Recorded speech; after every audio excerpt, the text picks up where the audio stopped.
Assalamualaikum warahmatullahi wabarakatuh. Alhamdulillahirabbil Wassalatu wassalamu ala asyrofil mursalin wa alihi washabihi ajmain amma ba'du. Alhamdulillah kita bertemu lagi dalam ruangan Osmaniyah dalam kenangan. Dan sementara itu kita menunggu kehadiran moderator kita Al-Fadhil Ustaz Rohizi dalam perbincangan ini. Dan saya harap tak lama lagi dia akan muncul. Dan perbincangan kita hari ini agak panjang barangkali. Dan mungkin perbincangan ini ditumpukan khusus untuk Palestin selepas Perang Dunia yang pertama, dan kita lihat bagaimanakah perancangan tentera Hazard moden. Apabila saya sebut Hazard moden, maksudnya dialah dipimpin oleh British, dipimpin oleh Perancis dan juga oleh sebahagian negara Eropah untuk menghancurkan Osmaniyah ketika itu. Dan kita dapati bahawa moderator kita telah baru masuk dan kita boleh mulakan perbincangan.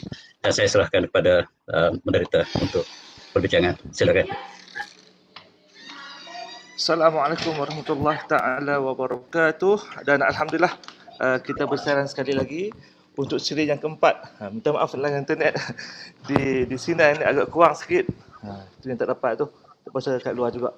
Baik, alhamdulillah doktor ya, insyaAllah ini bahagian keempat dan telah berlalu tiga bahagian sebelum ini.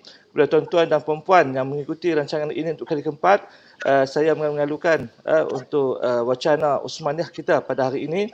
Dan kalau masih ingat, kita berbahas daripada awal tentang pembangunan, pembentukan Osmaniyah dan sebagainya. Kan? Kita lihat perkembangan Osmaniyah dan kita lihat kejatuhan Osmaniyah. Menariknya doktor ialah apabila berlaku kejatuhan Osmaniyah, orang-orang Eropah dan orang negara-negara kufur bergembira dengan kejatuhan ini. Dan lebih menarik lagi ialah bergembira dengan kejatuhan Osmaniyah seolah-olah kejatuhan Osmaniyah ini adalah sesuatu yang perlu dirayakan. Ini mungkin berpunca ya doktor ya, kerana doktrin yang dimainkan oleh Barat seolah-olah menyatakan bahawa Osmaniyah ini adalah penjajah yang jahat, yang kejam dan sebagainya. Kita tidak melihat sepenuhnya kesan kejatuhan Osmaniyah kepada seluruh negara Islam. Tetapi saya rasa yang paling terkesan adalah Palestin sendiri. Jadi dalam keadaan kita bergelut dengan isu Palestin yang makan masa berpuluh-puluh tahun dan yang terbaru pula dengan normalisasi Israel oleh negara Arab, menunjukkan bahawa isu ini semakin sukar untuk diselesaikan.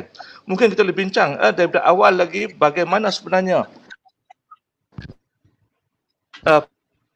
Palestin dengan Israel atau British sebenarnya. Silakan doktor. Ya, terima kasih. Kalau kita tinjau kembali bagaimanakah nasib Osmaniyah, apapun nasib Palestin apabila jatuhnya Osmaniyah, marilah kita kembali kepada sejarah yang sangat asal, bagaimanakah munculnya Palestin ataupun munculnya Israel ataupun negara Israel di Palestin. Sebelum kita pergi lebih jauh, mari kita mulakan ayat surah Isra. A'udzubillahi minasyaitonir rajim. Wa qadaina ila bani Israil fil kitab tusiduna fil ardi marratayn wa ta'dun udwan kabira. Fa idza ja'a wa'du ulahuma fa'asna 'alaikum ibadallana uli basin syadidin fajasu ila diyar bakana wadan mahmuda. Sumaranakum al-karatan ishim wa'adakum yamli wa bani wajalakum atana piro. Sadaqan azim. Isra. Dan kami telah tentukan kepada Bani Israel dalam kitab, pasti mereka akan melakukan kemusnahan, kerosakan di atas muka bumi 2 kali. Dan kerosakan yang sangat-sangat melampaui. Apabila sampainya janji kami yang pertama, lalu kami utuskan hamba kami yang punya kekuatan, lalu mereka masuk ke dalam celah-celah rumah orang Bani Israel dan mereka dihancurkan. Kemudian kami kembalikan mereka pada kali yang kedua dan mereka dipergunakan dengan harta dan anak pinak yang banyak dan kami jadikan mereka lah bangsa yang paling ramai. Dan inilah kita lihat sebagai kisah yang Allah cantakan dalam Al-Quran tentang sifat Bani Israel. Mereka pasti akan melakukan kerosakan 2 kali di atas muka bumi. Ahli tafsir berbagai-bagai pandangan menyatakan apakah kerosakan dilakukan, bilakah kerosakan yang dilakukan, apakah yang dilakukan sebelum daripada Islam ataupun selepas Islam, apakah yang dilakukan dan kemusnahkan ini dilakukan oleh umat terdahulu ataupun selepas zaman Islam. Jadi kita lihat Dalam di antara ahli tafsir mengatakan bahawa Palestin asalnya lah bangsa Kanaan. Bumi Palestin dipunyai oleh bangsa Jabarun, bangsa yang perkasa, yang mendiami kawasan Laut Mediterranean ini, yang mereka adalah keturunan daripada Nabi Nuh AS. Kanaan ialah bumi asal Palestin. Mereka penduduk asal, mereka adalah jurai daripada bangsa Arab. Dan apa yang berlaku kemudiannya ialah Nabi Ibrahim sampai ke Kanaan. Nabi Ibrahim daripada Iraq datang ke Kanaan, dan daripada sinilah selepas Nabi Ibrahim melahirkan Nabi Ishak dan Nabi Yaqub, maka bermulalah Bani Israel selepas keturunan daripada Nabi Yaqub. Mereka berada di Mesir sebagaimana yang kita sebut dalam kuliah kita yang lepas barangkali, bersama dengan Nabi Yusuf, dan keluarga mereka berpindah ke Mesir satu masa. Dan apabila mereka dizalimi oleh Firaun, mereka kembali ke Palestin, dibawa oleh Nabi Musa. Tetapi sayang, mereka menentang apa yang diarahkan oleh Nabi Musa. Mereka desakkan di Padang Teh, dan selepas kewafatan Nabi Musa AS, maka Bani Israel dibawa masuk ke Palestin oleh Yosha bin Nun, iaitu penolong ataupun pembantu pada Nabi Musa AS, dan ketika itu bangsa Kanaan sudah berada di Palestin.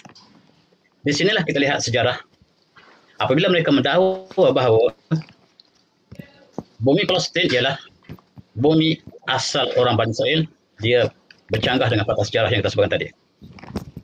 Dan kita lihat juga ada penyelisih sikit kat sana, ada apa masalah dia. Dan kita lihat juga mereka mendakwa bandar Jerusalem ataupun di Baitul Maqdis. Jerusalem ini mereka mendakwa bahasa Ibrani atau bahasa Hebrew atau bahasa orang Yahudi. Tetapi tidak. Bukti menunjukkan bahawa dia adalah bahasa Aramaik, bahasa yang digunakan oleh orang Kanaan. Bangsa Kanaan yang menyebut tentang Jerusalem ialah bandar antara tua di dunia.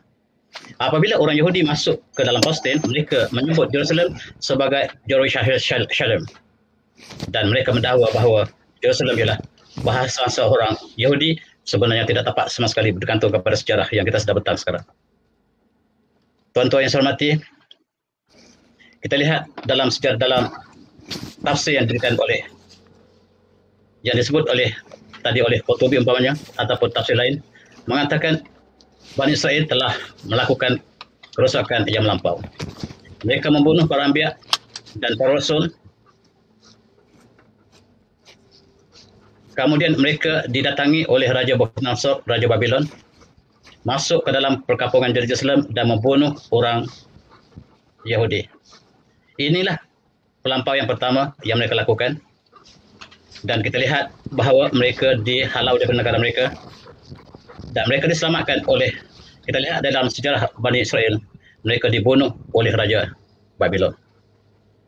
Mereka bertempiaran lari ke seluruh dunia dan mereka diselamatkan oleh Zulkarnain. Siapakah Zulkarnain? Ia disebut dalam surah Kahfi. Terdapat perbincangan yang panjang siapakah identitinya, tetapi ulama Islam, umpamanya Abu Kalam Azad, Pakistan, menyatakan dengan kajian yang panjang lebar bahawa dia yakin bahawa Zulkarnain ialah Quraisy, iaitu pemimpin yang beriman yang diutuskan kepada satu kawasan yang besar yang meliputi satu kawasan 3 benua yang diperintah oleh Zulkarnain, dan diidentified dengan Quraisy, iaitu satu pemimpin yang berpusat di Iran. Wallahu alam, tetapi indikasinya mengikut Zamadat Kalam Azad ialah Zulkarnain menyelamatkan orang Yahudi apabila dibunuh oleh Belshazzar, dan dalam sejarah Palestin, sejarah Bani Israel, yang menyelamatkan mereka ialah Quraisy Al-Akbar ataupun Quraisy Agung yang menjadi raja yang sangat adil yang diperihalkan dalam surah Al-Kahfi. Dan kita lihat sekali lagi, selepas mereka dibawa kembali ke Baitul Maqdis, maka 10 ataupun 12 anak Nabi Yaqub, 12 tribe ini, 12 kaum ini, mereka berpisah. Antaranya 10 adik-beradik keluarga, 10 daripada mereka berada di kawasan utara Palestin dan 2 daripadanya berada di bawah. Yang di atas disebut sebagai kerajaan Israel. Ini sebelum mereka membina kerajaan Israel yang baru. Yang di bawah disebut sebagai kerajaan Yahuda. Dan inilah yang wujud kemudian mereka berada di situ. Disitulah kita lihat Allah utuskan Nabi Nuh AS yang memerintah mereka dan keagungan bangsa Israel. Tetapi sayang, mereka melakukan kerosakan lagi dan mereka membunuh para anbiya sekali lagi. Yang terakhir ialah mereka melakukan konspirasi untuk membunuh Nabi SAW, walaupun Allah selamatkan Nabi SAW. Dan sebagai balasannya Allah mengataskan Raja Rom untuk menghancurkan mereka, dan mereka dihalau keluar daripada Palestin, dan sejak itu mereka tidak pernah kembali Palestin, dan mereka hanya kembali Palestin selepas kurun yang ke-20, dan inilah sejarah malam mereka. Kemanakah mereka pergi? Setelah mereka dihalau oleh bangsa Roman, mereka pergi ke Eropah, ke Rusia, seluruh dunia, dan mereka dihina di mana saja mereka pergi. Mereka adalah bangsa yang pengotor, bangsa penipu, melakukan kerosakan demi kerosakan, dan mereka dihalau di mana saja mereka pergi. Akhirnya pada kurun yang ke-20, yang akan kita lihat nanti, bagaimanakah mereka dibawa kembali ke Palestin, dan mereka mendakwa bahawa Palestin adalah bumi asal orang Yahudi, sedangkan dalam sejarah yang kita panjang, yang kita sebut ini, berbeza sama sekali. Kita lihat sejarah, ataupun kita lihat bagaimanakah Palestin sepanjang sejarahnya, menunjukkan bahawa asal usul Palestin adalah bangsa Kanaan, dan orang Yahudi, Bani Israel datang hanyalah pada kurun yang kemudian, dan sekarang mereka sedang membina sejarah mereka untuk mengatakan bahawa Palestin adalah bumi Palestin, bumi adalah Yahudi. Kita kena ingat bahawa kepentingan Palestin ialah kerana Masjid Al-Aqsa. Masjid Al-Aqsa yang berada di bumi Palestin menjadi pertimbangan yang sangat khusus sebab dia adalah kiblat umat Islam yang pertama. Dan Masjid Al-Aqsa ialah masjid suci bagi orang Kristian, bagi orang Yahudi dan Islam. Dan disitulah kita lihat konflik yang berpanjangan berlaku sejak daripada zaman Bani Israel dihalau keluar daripada Palestin, dan mereka kembali semula, dan sekarang konflik berlaku ialah kerana di situ juga kita lihat bahawa bumi Palestin ialah bumi yang sangat mulia, bumi yang sangat diberkati, sebab di bawahnya ialah tempat makam para anbiya.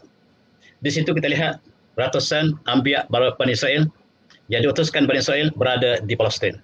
Di antara mereka ialah makam Nabi Ibrahim AS, makam Nabi Ishak, Nabi Yaqub, Nabi Yunus, bahkan para Nabi Anbiya yang diutuskan pada Bani Israel kebanyakan berada di Palestin. Dan begitu juga kompleks perkuburan Nabi Musa yang berada di tengah-tengah padang pasir ini juga sebahagian daripada kemuliaan bumi Palestin, sebab buminya penuh dengan jasad para anbiya.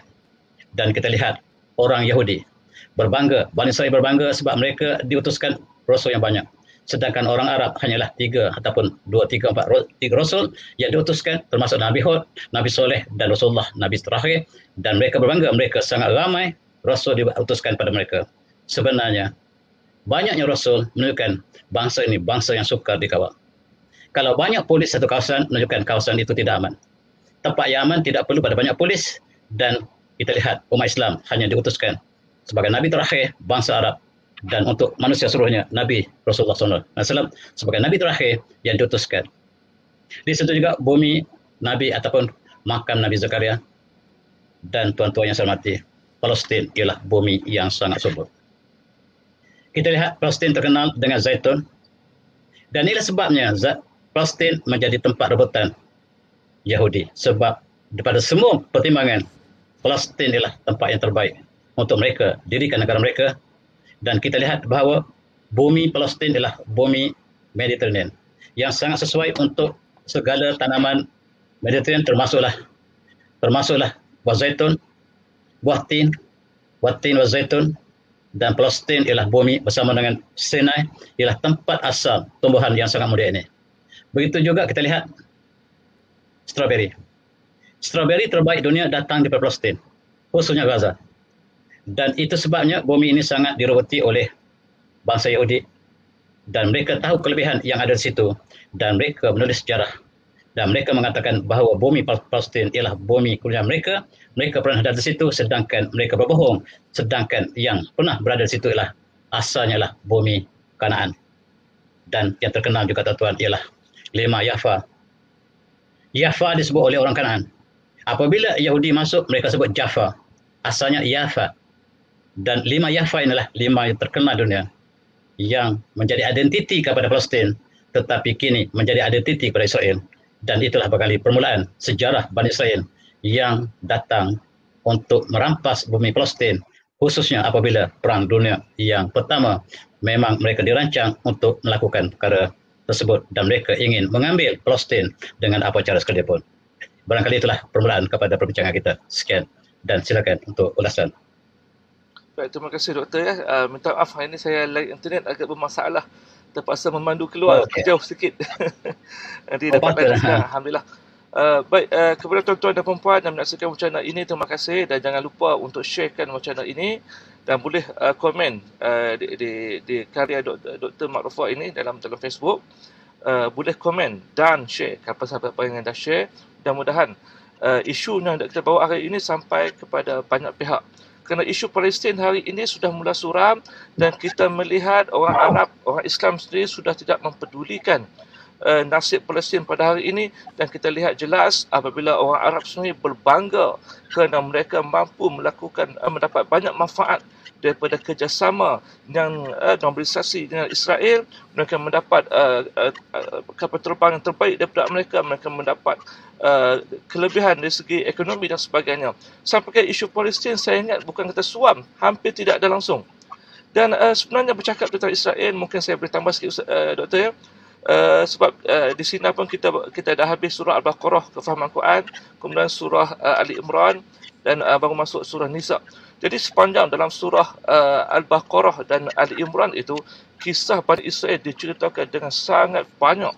Dan kalau tuan-tuan dan puan cuba untuk memahami surah Al-Baqarah dan Ali Imran, kisah mereka diulang-ulang oleh Allah tentang sikap mereka yang zalim, sikap mereka yang keras hati, sehingga kan diturunkan begitu ramai para rasul untuk menginsafkan mereka. Insaf sekejap, kemudian buat jahat pula. Tuan-tuan boleh bayangkan, dan keadaan mereka baru diselamatkan daripada kekejaman Fir'aun. Tiba-tiba mereka boleh minta kepada Nabi Musa AS, berikan kepada kami satu bahala untuk kami sembah. Sampai ke tahap itu. Setelah diberikan man dan salwa, disuruh masuk berperang, mereka tidak mau. Sebab itu mereka disesatkan dalam tempoh yang cukup panjang. Dan dalam perjalanan tahun lepas, 2 tahun lepas doktor ya, ke Mesir, saya melalui padang pasir yang dikatakan tempat Bani Israel ini sesat. Bukan padang pasir, itu padang pasir luas, tapi dipenuhi dengan batu-batu seperti bangunan-bangunan. Maksudnya baru kita faham kenapa mereka sesat dalam tempoh yang lama, tak jumpa jalan keluar. Tapi itulah Bani Israel yang dalam sejarah pun sudah degil, dan hari ini pun menggambarkan kedegilan yang sama. Kemudian dalam surah Ali Imran, Allah mendatangkan sikap Bani Israel ketika mereka bersama dengan Rasulullah di Madinah dan menjadi duri dalam daging, gunting dalam lipatan yang cuba menggoyah kerajaan Islam Madinah ketika itu. Dan hari ini kita lihat mereka melakukan kerosakan sehingga hari ini. Sebab itu bila Dr. bacakan ayat tadi bahawa Bani Israel akan berulang-ulang kali melakukan kerosakan, dan kita boleh lihat melalui sejarah dan realiti pada hari ini. Jadi Dr. sebenarnya bila kita kaitkan dengan Palestin, jarang ada tokoh ataupun siapa-siapa pun yang mengaitkan Palestin ini dengan Osmaniyah. Seolah-olah Osmaniyah tidak pernah mengambil berat tentang Palestin. Sedangkan hakikatnya, sepanjang Osmaniyah berkuasa, Palestin selamat berada bersama dengan orang Islam. Mungkin kita boleh dedahkan doktor hari ini hubungan Osmaniyah dengan Palestin dan bagaimana Osmaniyah melindungi Palestin dan juga dengan negara Islam yang lain. Silakan doktor. Ya, terima kasih. Kita lihat dalam konteks ini,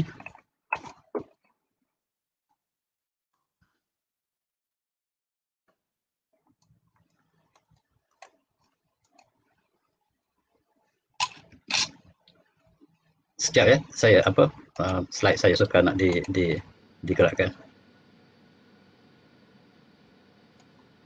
Doktor kena masuk dalam Microsoft PowerPoint, baru boleh gerak. Okey, kita lihat dalam konteks Osmaniyah yang pernah berada di bawah Palestin, pernah di bawah Osmaniyah. Bahkan di sinilah masalah yang menjadi pertimbangan khusus. Lebih lagi kita berada dalam bulan Orang Bejat sekarang, tempat berlakunya peristiwa Isra Mi'raj. Dan ketika datangnya pada tahun 1922 umpamanya, ketika sebelum kejatuhan akhir Osmaniyah, di situ didiami oleh orang Palestin sebanyak 89% penduduk Palestin, dan orang Yahudi yang masuk ke Palestin ketika itu dalam sekitar 11% yang telah dibawa oleh British dan juga Yahudi. Zionis dan British telah berpakat untuk memasukkan orang Yahudi. Sebaik saja kelihatan Osmaniyah telah semakin lemah dan akhirnya kalah dalam Perang Dunia Pertama, maka mereka berbondong-bondong membawa orang Yahudi, menyebabkan kita lihat persediaan untuk membentuk negara Palestin diberikan kepada Yahudi adalah persediaan yang dilakukan oleh British. Dan kita lihat tokoh Yahudi yang bernama James Rothschild, Baron Rothschild, yang menjadi petualang dalam penciptaan ataupun lahirnya negara Islam, negara Yahudi. Siapakah Rothschild? Rothschild ini dari segi kuasanya, dia lebih kuasa daripada kerajaan British. Kerajaan British berada dalam tangan Rothschild, keluarga Rothschild. Lebih lagi ketua mereka bernama Baron Rothschild yang menyediakan kewangan untuk kerajaan British.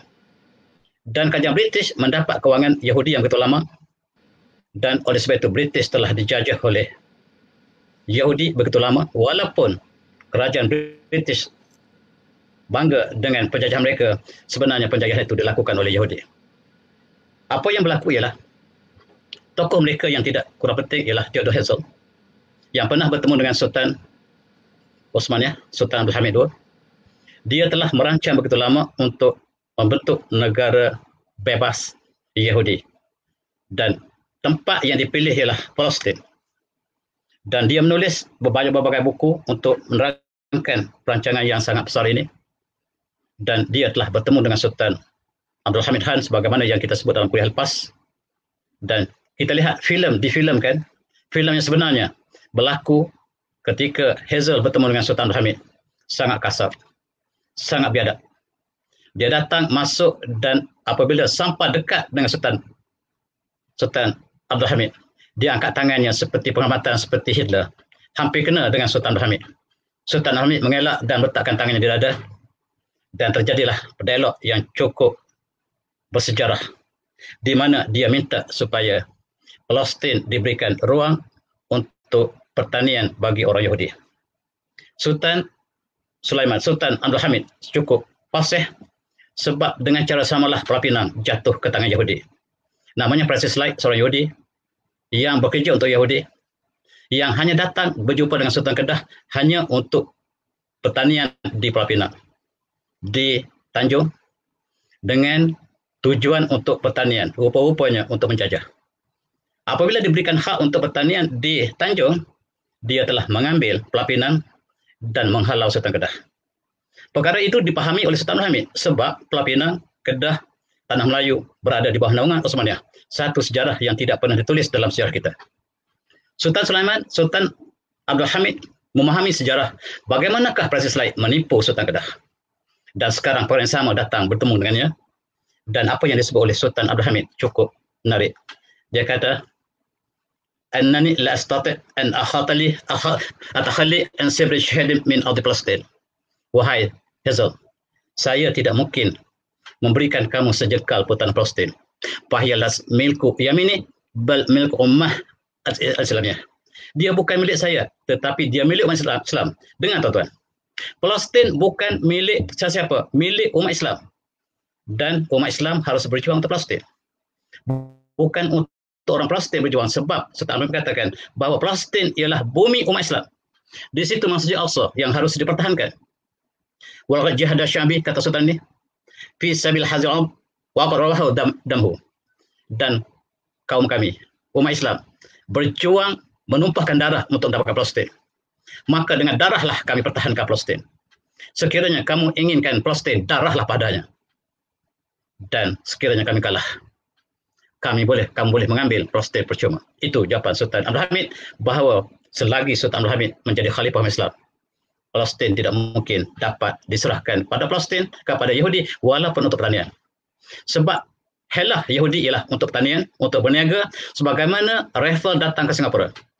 Boleh tak saya sewa tanah untuk kami buat berniaga? Kami ingin bina gudang di sini. Akhirnya jatuh Singapura. Kami datang untuk pertanian di Tanjung Pulau Pinang. Akhirnya jatuh Pulau Pinang. Sultan Kedah dihalau. Selepas itu dia ambil seberang perai. Inilah Yahudi.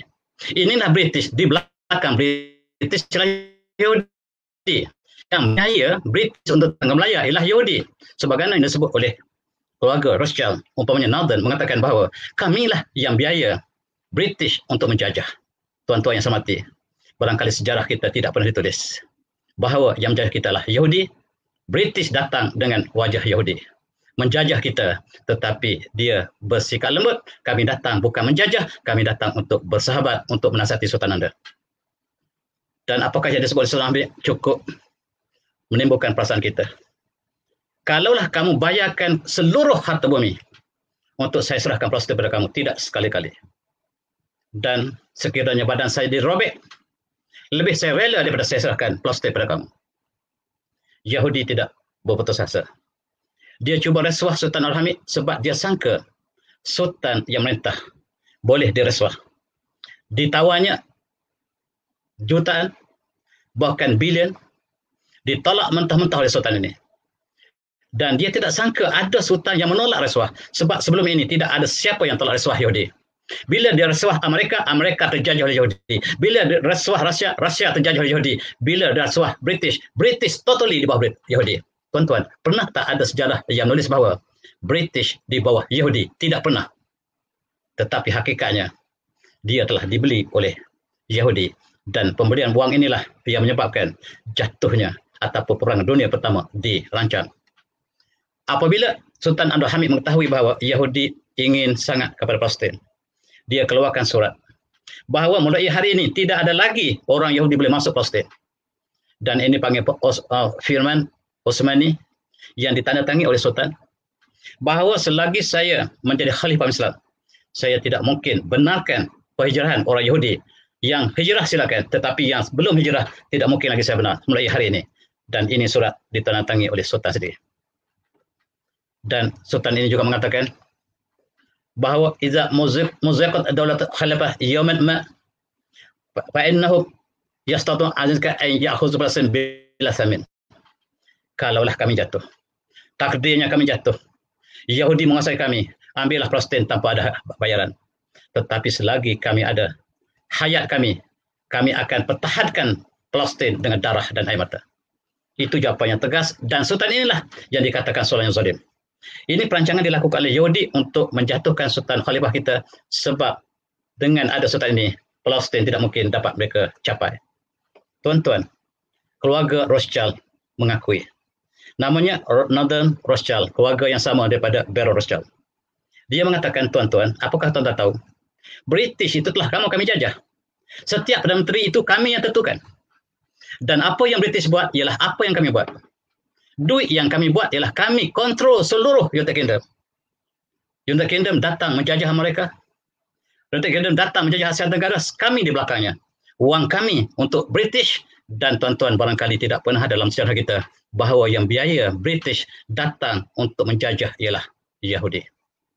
Dan kami telah biayai wang kami sejak daripada zaman Napoleon lagi.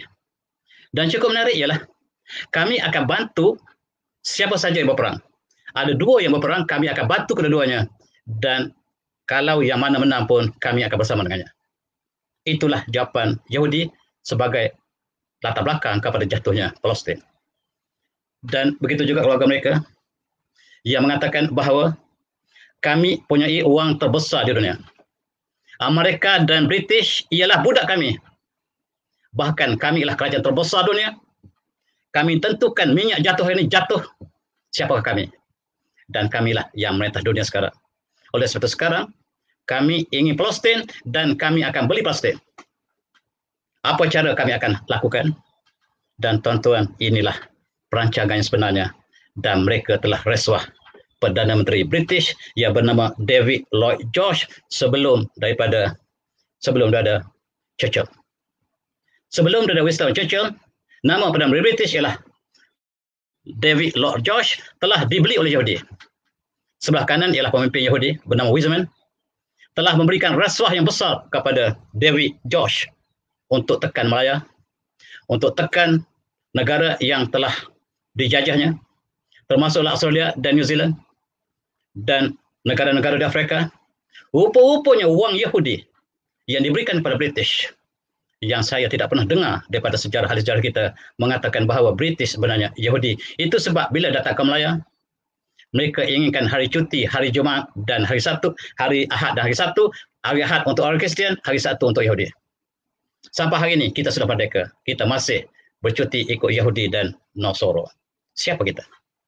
Dan tuan-tuan, dengan rasuah yang banyak kepada Lord George, mereka merancang untuk menghancurkan Osmania.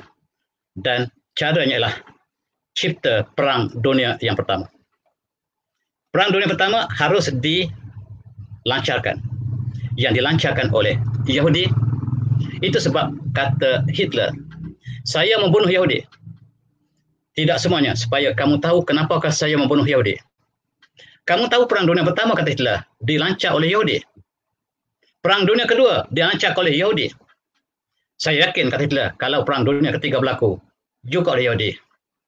Dan kalau Perang Dunia keempat berlaku, juga saya jangka dilakukan oleh Yahudi. Itu kata-kata Hitler, tuan-tuan. Cara yang dilakukan ialah dengan rasuah yang banyak kepada British, Yahudi telah mengupah bahawa mempunyai Perang Dunia pertama ialah dengan membunuh putera Raja Austria. Ini dilakukan oleh Yahudi. Tujuan tidak nampak lagi, tetapi sebenarnya Australia, Hungary ialah yang berada bersama dengan Osmania. Tujuan mereka adalah supaya Osmania membantu. Tetapi tidak. Kemudian tercetus peperangan di antara Poland dengan Australia. Dan sekarang Yahudi sedang mengampi-ampikan kedua-dua bahagian ini, memberikan senjata kedua belah, dan supaya Perang Dunia meletus, akhirnya British mengambil alih dan berlakulah Perang Dunia yang pertama. Tujuannya ialah untuk menghancurkan Islam. Seluruh dunia di bawah Allied Nation ataupun Persatuan Berikat, mereka ingin mengajak seluruh dunia menghancurkan Osmania. Dan mereka mengajak Jerman. Dan Jerman pernah bersama mereka. Dianggapnya Hitler sebagai tokoh mereka pada tahun 30-an. Tetapi kata Jerman, kami pernah ditolong Islam. Majunya Jerman ialah sebab Islam. Islamlah yang membina universiti pertama kami. Universiti Madrid, Universiti Frankfurt, Universiti Leuven ialah dibina oleh umat Islam. Oleh sebab itu kami tidak akan tentang Islam. Kami akan tentang kamu. Dan peperangan dunia yang pertama, Osmania bersama dengan Jerman menentang seluruh dunia. Dan jatuhlah Osmania. Jatuhlah Jerman. Dua empire yang besar. Dan naiklah British dan Perancis dan Amerika. Di belakang ialah Yahudi. Dan tuan-tuan lihat, saya sebut dalam kuliah lepas barangkali, sebelum peperangan dunia pertama, tentera Jerman bersolat. Sebahagian daripada tentera Jerman ialah umat Islam. Dan kita lihat umat Islam ramai di Jerman. Sebelum berperang, mereka bernajak kepada Allah. Berbanding dengan tentera British, mereka minum arak banyak-banyak pada malam peperangan. Supaya lupa kesalahan. Membezakan antara Jerman dengan British, itu sebab Jerman sangat buruk, sebab orang Malaysia hanya tengok filem Hollywood yang memburukkan Jerman dan membaca sejarah yang ditulis oleh British. Dan kita Islam di Melaya, di Tanah Melayu, di Malaysia, sangat benci pada Jerman sebab kita telah dipengaruhi oleh British begitu lama. Sedangkan hanyalah Jerman yang menolong Islam dalam Perang Dunia Pertama. Akhirnya jatuhlah Jerman dan jatuhlah Jerman dan Osmania. Sebelum jatuh sepenuhnya, British dan Perancis telah berpakat untuk membahagi tanah jajahan ataupun tanah Osmania. Di wakil mereka ialah Mark Sykes dan juga George Picot, diberikan tugas untuk membahagi kawasan-kawasan yang dikuasai oleh Osmania. Dan negara ini dibagi pada dua kuasa ini, termasuklah sekutu mereka, termasuklah Perancis, termasuklah Itali, termasuklah Belanda, termasuklah Spanyol dan sebagainya. Mereka bagikan tanah-tanah yang dipunyai, yang pernah berada di bawah Osmania. Dan mereka berikan secara khusus Syria untuk Perancis dan Palestin untuk British. Dan kamu ambil Syria, saya ambil Palestin. Tujuan ambil Palestin ialah untuk diserahkan kepada Yahudi. Dan itulah nasib Islam. Tuan-tuan, kita lihat bagaimanakah mereka membina Palestin. Dalam kuliah lepas kita lihat bagaimanakah Saddam Hussein dipermainkan oleh Yahudi. Apabila Saddam Hussein mengalahkan Osmania bersama dengan British, maka dia diminta supaya menyerahkan Palestin. Palestin bukan kepunyaan Saddam Hussein, tetapi dipunyai oleh umat Islam. Tetapi dia ingin persetujuan supaya membenarkan Palestin diberikan pada Yahudi. Kata Syekh ataupun Syekh Hussein, saya tidak akan serahkan Palestin kepada Yahudi. Dan mereka ada calon baru. Calon baru ialah keluarga Saud. Keluarga Saud ini sentiasa berperang dengan Osmaniyah. Dan dalam kurun yang ke-20, pemimpin mereka, Sultan Abdul Aziz, keluarga Saud, telah berperang dengan keluarga Osmaniyah. Dan mereka telah mengalahkan Ali Rashid yang menjadi proksi kepada Osmaniyah, yang menjadi gubernur Osmaniyah di kawasan Ha'il. Dan mereka berperang dan mengalahkan Ali Rashid dan menyebabkan mereka sangat disayangi oleh British sebagai calon yang kedua. Dan kami akan beri kepada kamu sebuah semenanjung yang besar sekiranya kamu setuju untuk bersedia untuk menyerahkan Palestin kepada kami. Palestin bukan kamu punya, tetapi kami ingin persetujuan kamu. Dan tuan-tuan, apabila Perancis dan British membahagi kawasan Osmaniyah, termasuklah Semenanjung Arab, mereka telah membahagi kawasan. Mereka memanggil satu persidangan, dipanggil persidangan akhir di sepadan Iraq, dan mereka cuba bagi kawasan yang baru. Mereka memanggil keluarga Saud, keluarga Asabah, dan mereka bagi dua Semenanjung Arab untuk diberikan pada Aziz dan satu lagi pada Iraq. Abdul Aziz menangis sebab kawasan itu sangat kecil. Kami masih bagi kamu Najat, kamu pemimpin Najat, kata British.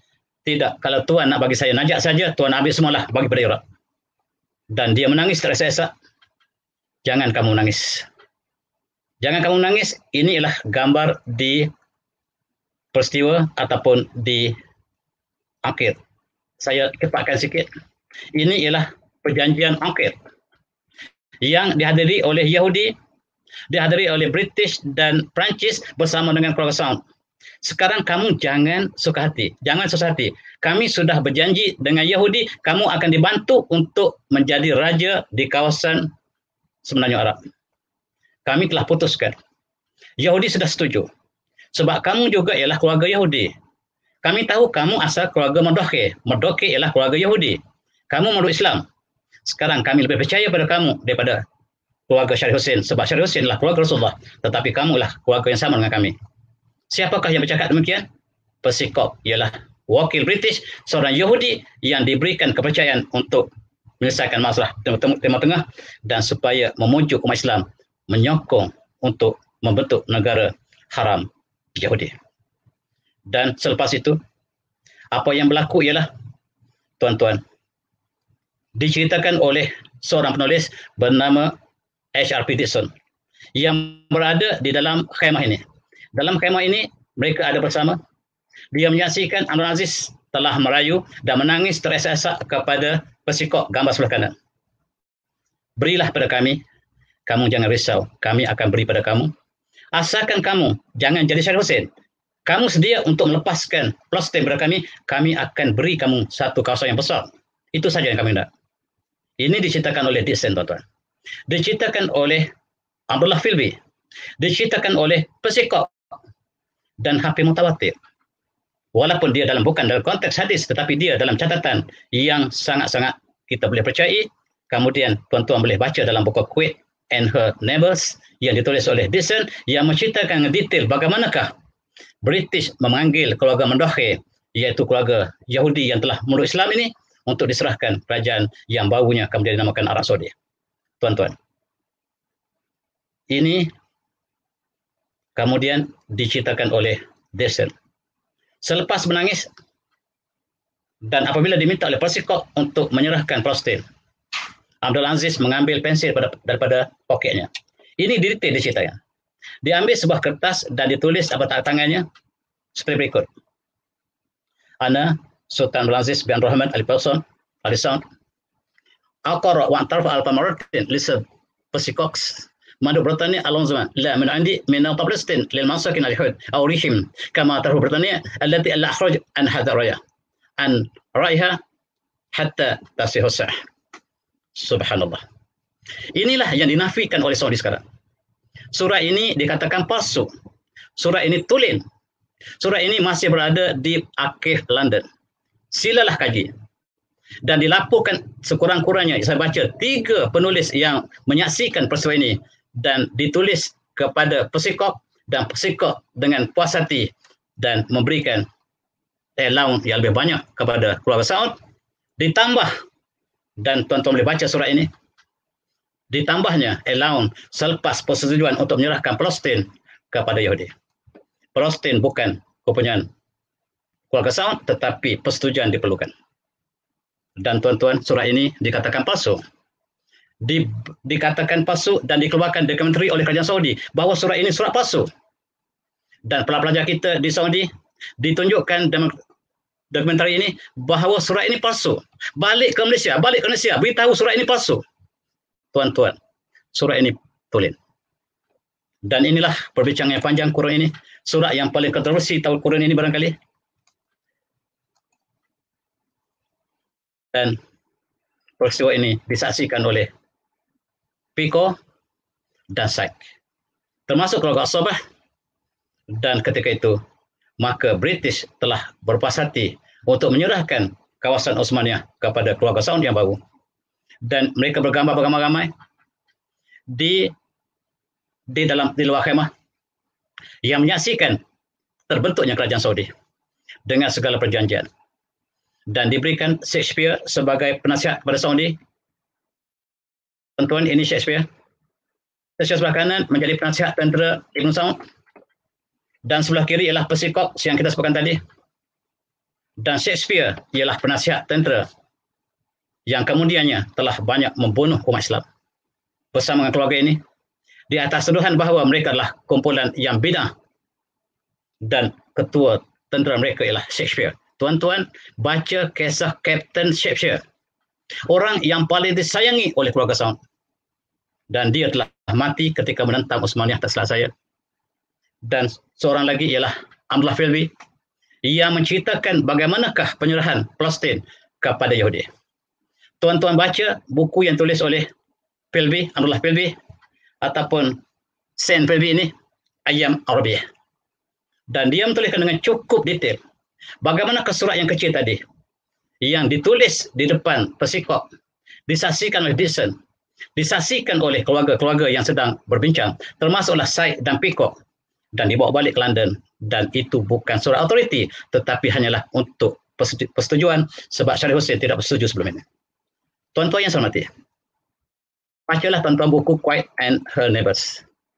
Dan tuan-tuan nilai sendiri, pejam mata kuat-kuat, dalam-dalam, nilailah dan bandinglah dengan apa yang berlaku sekarang.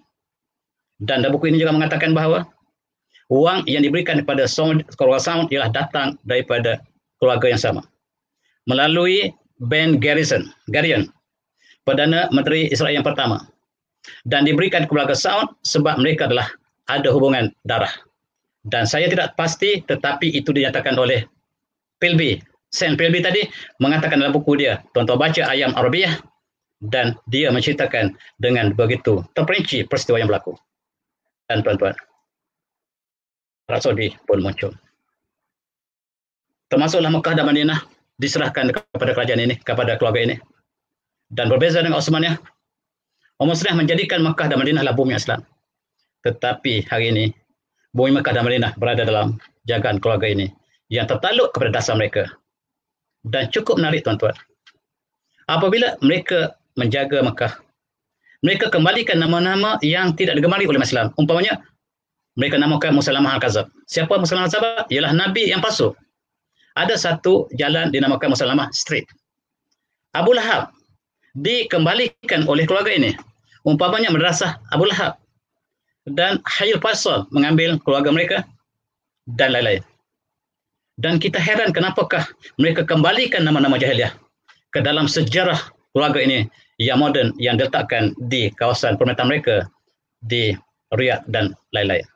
Tuan-tuan, mereka mengadakan satu peraturan bahawa mereka menentang bidah. Tidak boleh melawat kubur. Tidak ada amalan yang tidak dilakukan Rasulullah dilakukan oleh Islam. Siapa yang tidak mengikuti perkara ini, mereka akan diperangi. Mereka pernah memerangi dan membunuh ribuan umat Islam sebab umat Islam dikatakan bahawa bidah, menyembah kubur, sedangkan mereka melawat kubur. Dan apabila mereka pergi ke Amerika, mereka juga melawat kubur George Washington. Ini gambar keluarga ini melawat Washington dan mereka juga melawat kubur yang mereka larang haram di negara mereka sendiri. Dan tuan-tuan, mereka juga tidak membenarkan tempat-tempat yang bersejarah dikunjungi sebab dibimbangi takut berlaku khurafat. Umpamanya kita lihat kawasan Bukit Uhud. Ketika Rasulullah didakwa telah mati oleh orang kafir, Rasulullah telah luka parah dan dipikul oleh para sahabat untuk masuk ke dalam gua yang kecil ini, yang dilawati umat Islam bukan untuk mengambil khurafat, tetapi untuk melihat sejarah yang mulia ini. Tetapi sekarang telah ditutup pintunya supaya tidak dilawati oleh keluarga ini. Mereka ini sangat benci kepada kesan sejarah. Tetapi sayang, mereka tidak merobohkan kota Khaybar yang dihalau, yang tempat asal orang Yahudi yang berada di Khaybar, yang dihalau oleh Rasulullah. Mereka tidak hancurkan, masih kekal. Dan ini cukup double standard. Tempat hubungan yang ada dengan Rasulullah ditutup, tetapi tempat yang ada hubungan dengan Yahudi mereka biarkan. Dan satu contoh ini sudah cukup untuk menggambarkan bagaimanakah sikap keluarga ini terhadap Yahudi. Walaupun pelajar kita di Mekah dan Madinah menafikannya, sebab mereka telah diasuh. Apabila mereka masuk ke universiti di sana, mereka akan diberikan penerangan bahawa kami bersama dengan Palestin, tetapi kita lihat sejarah apakah yang berlaku sebenarnya.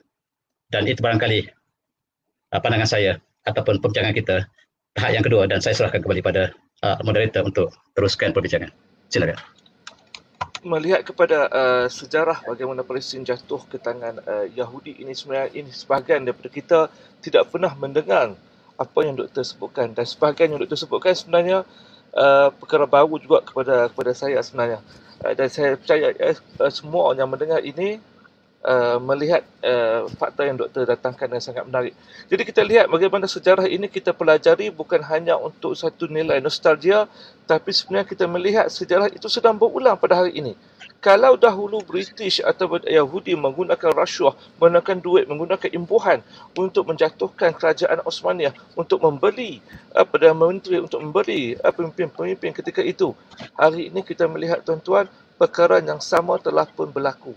Apabila negara-negara Arab telah pun mengadakan hubungan diplomatik di mana mereka sudah pun menandatangani untuk bersama dengan Israel, dan kedutaan Israel akan berada di negara Arab.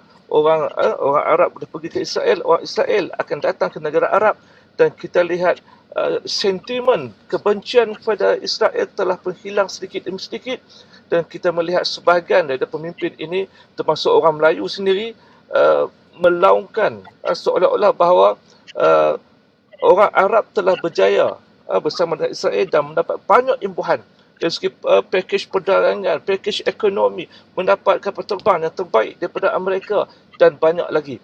Sebab itu kita lihat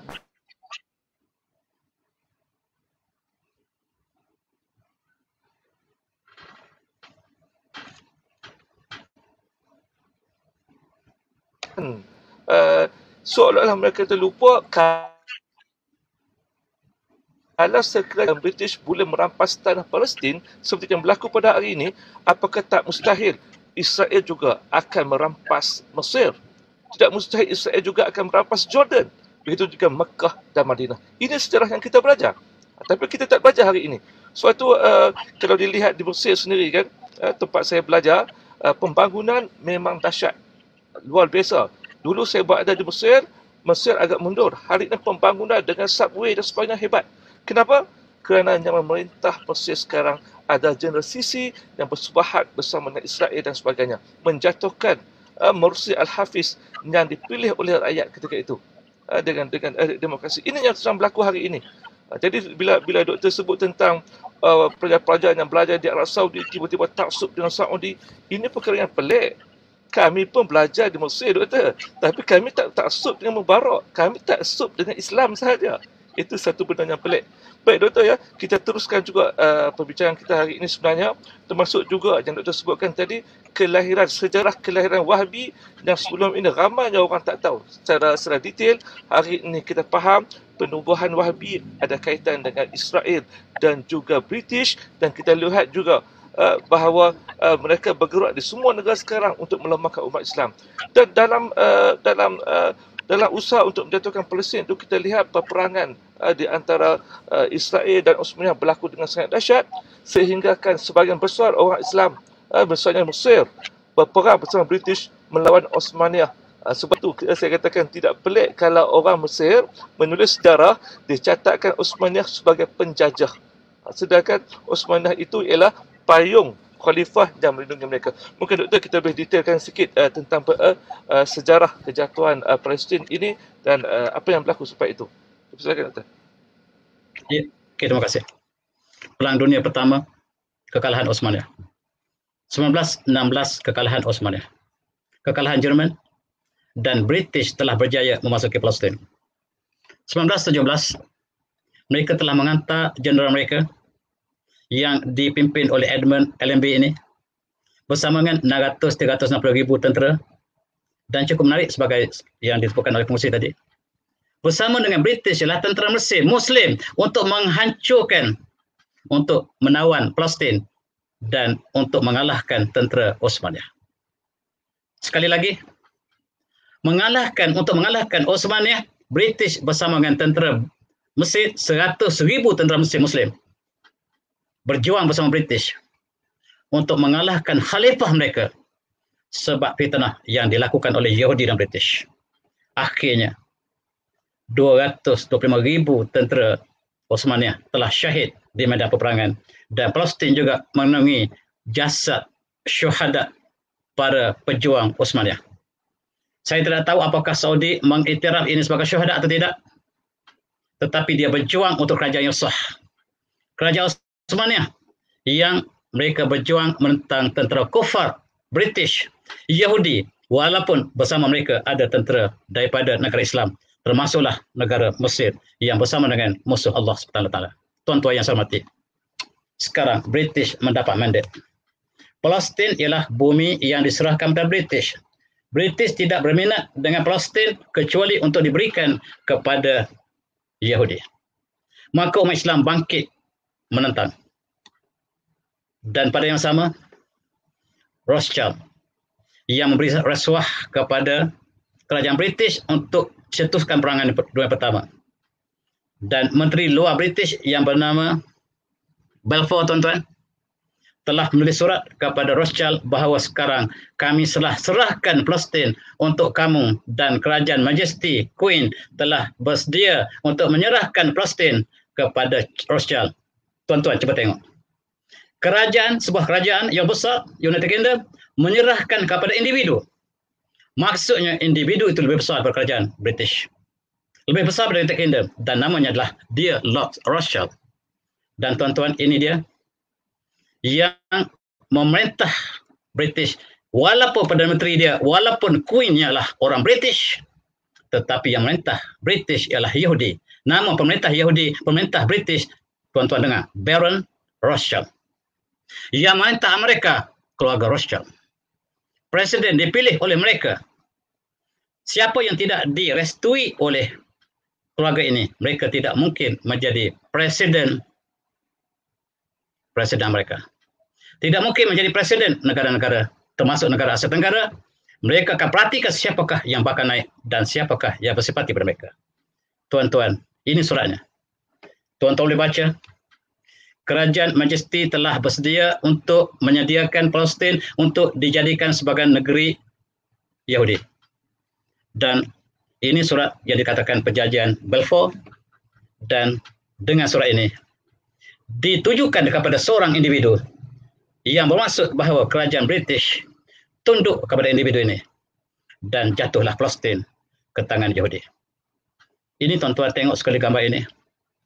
Gambar Osmaniyah yang mengawal Baitul Maqdis telah kalah kepada British.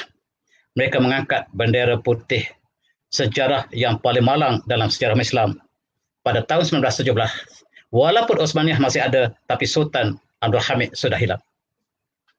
Dan mereka mengangkat bendera menunjukkan bahawa kami telah bersedia untuk menyerahkan bumi yang paling mulia umat Islam ini sebagai kiblat kami yang pertama kepada British, dan sebagai transit untuk diserahkan kepada Yahudi.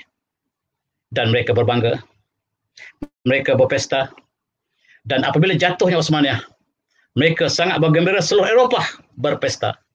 Dan mereka mengatakan bahawa kami telah berjaya menyelamatkan Jerusalem daripada Muslim yang Muslim menindas kami selama 673 tahun. Hari ini kami telah membebaskan Jerusalem daripada Muslim. Mereka bergembira, tuan-tuan. Dan kita lihat mereka mengatakan, ini salah seorang daripada General British yang merupakan seorang Yahudi, yang berkatakan bahawa kami dengan umat Islam, kami sentiasa berperang. Kami tidak pernah tamat peperangan dengan umat Islam. Walaupun kami pergi ke negara, kami katakan kami datang untuk bersahabat, sebenarnya kami perang. Bukan saya kata, mata naruka annana fi harbi mutamidah mahum lan walan tantahi yawman. Kami akan perangi Islam, tak akan berhenti sampai kiamat. Ini diisytiharkan oleh tentera British bahawa kami tidak akan berhenti peperangan umat Islam. Dan umat Islam sangat mesra dengan British di seluruh dunia, termasuk negara kita. Sedangkan British mengisytiharkan bahawa umat Islam ialah musuh yang harus diperangi sentiasa berdasarkan kata-kata yang diberikan oleh pemimpin ataupun tentera British di Palestin. Tuan-tuan sangat menyayat hati. Kapal yang awal datang membawa orang Yahudi berhijrah beramai-ramai ke Palestin. 1919, Osmania belum jatuh lagi. Mereka telah menjajah Palestin sama seperti jatuhnya dah. Seolah-olah Osmania sudah tidak ada lagi. Mereka membawa, mula-mula mereka membawa orang tua, kemudian mereka membawa orang muda. Ada strategi mereka. Sebahagian orang tua ini dibunuh, katanya. Maka mereka merumpah orang Palestin supaya menupaskan orang tua Yahudi, tuan-tuan, supaya dunia bersimpati kepada mereka. Dan ini kita katakan false flag, dan mereka melakukan apa saja, termasuk membunuh keluarga mereka untuk tujuan yang akan datang lebih besar. Dan mereka kemudian dapat membawa yang muda memasuki Palestin dengan begitu mudah. Dan inilah pemimpin mereka. Namanya British, Jewish, namanya Herbert Samuel, tetapi dia adalah Yahudi. Yang kebanyakan datang menjajah negara-negara umat Islam, kebanyakan Yahudi, walaupun membawa bendera British. Dia adalah tentera British, namanya adalah Herbert Samuel, yang diberikan otoriti penuh untuk melaksanakan persediaan pembentukan negara Yahudi di Palestin. Tuan-tuan, jatuhnya khalifah pada tahun 1924. Mereka bergembira seluruh dunia. British bergembira, mengajak tenteranya bergembira bersama bahawa musuh kita telah hapus. Islam telah kalah. Mereka sudah tidak ada khalifah lagi buat selama-lamanya.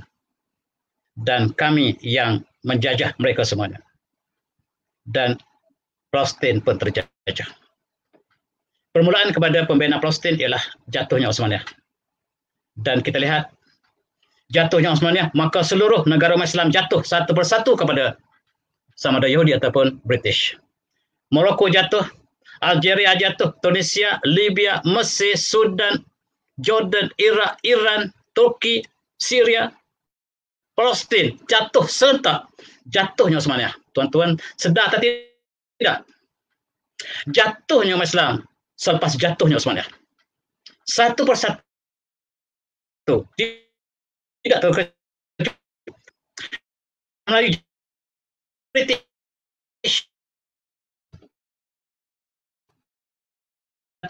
jatuh kepada Spanyol. Kamboja jatuh pada Perancis. Dalam rentakan yang sama, sebenarnya tidak pernah saya baca sejarah bahawa jatuhnya tanah Melayu disebabkan jatuhnya Osmania. Barangkali ahli sejarah kita tidak pernah tulis, tetapi itulah yang berlaku. Cukup malang kemudiannya petani telah diserahkan oleh British kepada Siam supaya Siam tidak mengganggu British di tanah Melayu. Siam juga mengadakan perjanjian dengan Perancis. Perancis dan British ialah orang yang menang dalam Perang Dunia Pertama. Perancis perintahlah Kamboja, Indochina. Tetapi jangan ganggu Siam. Siam akan hormati Perancis, Siam akan hormati British, dan negara umat Islam tergadai sekali lagi. Maka petani diserahkan kepada Siam tanpa ada sebarang harga. Tuan-tuan, ini gambar yang menyayat hati. Bumi umat Islam dimakan, diratah oleh binatang buas. British ialah singa, Perancis ialah beruang, dan mereka berpakat, berpesta, meratah bumi umat Islam satu persatu, dan umat Islam dijajah satu persatu. Tidak ada satu yang terkecuali selepas jatuhnya Utsmaniyah. Dan Palestin cukup menyayat hati. Maka tuan-tuan, timbullah pemimpin Islam di Palestin, umpamanya Syekh Izzuddin Al-Qassam. Pemimpin Islam di Palestin namanya Al-Hajj Syekh Amin Husaini, mufti besar kita. Syekh Qassam menulis surat kepada Syekh Husaini. Mari kita berperang. Mari kita jihad menentang British. Ketika itu masih British. Dan mereka tidak nampak bahawa British itulah Yahudi. Memang mereka nampak. Tapi apakah yang disebut oleh mufti? Mufti mengatakan, janganlah, kita tak boleh lawan British. Kita lemah. Lebih baik kita berbaik. Kalau kita tidak boleh lawan, kita jadi sebahagian mereka. If you can beat, join them. Tetapi Syekh Qassam tidak bersetuju. Dia berjuang bersedia. Dan sebagaimana yang dijangka, British melantik Amin Husaini, mufti kita, menjadi ketua bahagian Islam Palestin dengan janji bahawa kami tidak ganggu tentang Islam. Kamulah yang memerintah. Tetapi sayang tuan-tuan, ditipu hidup-hidup. Maka berjuanglah Syekh Qassam. Berjuang dengan kumpulannya. Menuntut dan menghalau British. Dan juga untuk menghalau Yahudi daripada Palestin.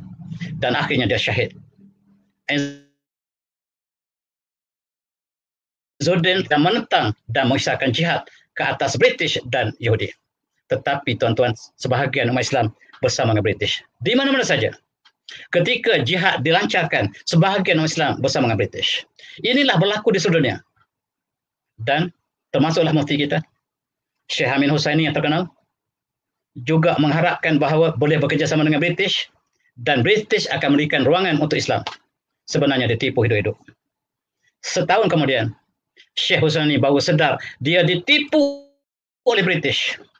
Kalaulah Syarif Hussein ditipu, apatah lagi dia yang tidak ada sebarang kekuatan. Dan dia ditipu oleh British, baru dia sedar bahawa British tidak boleh dijadikan kawan sama sekali.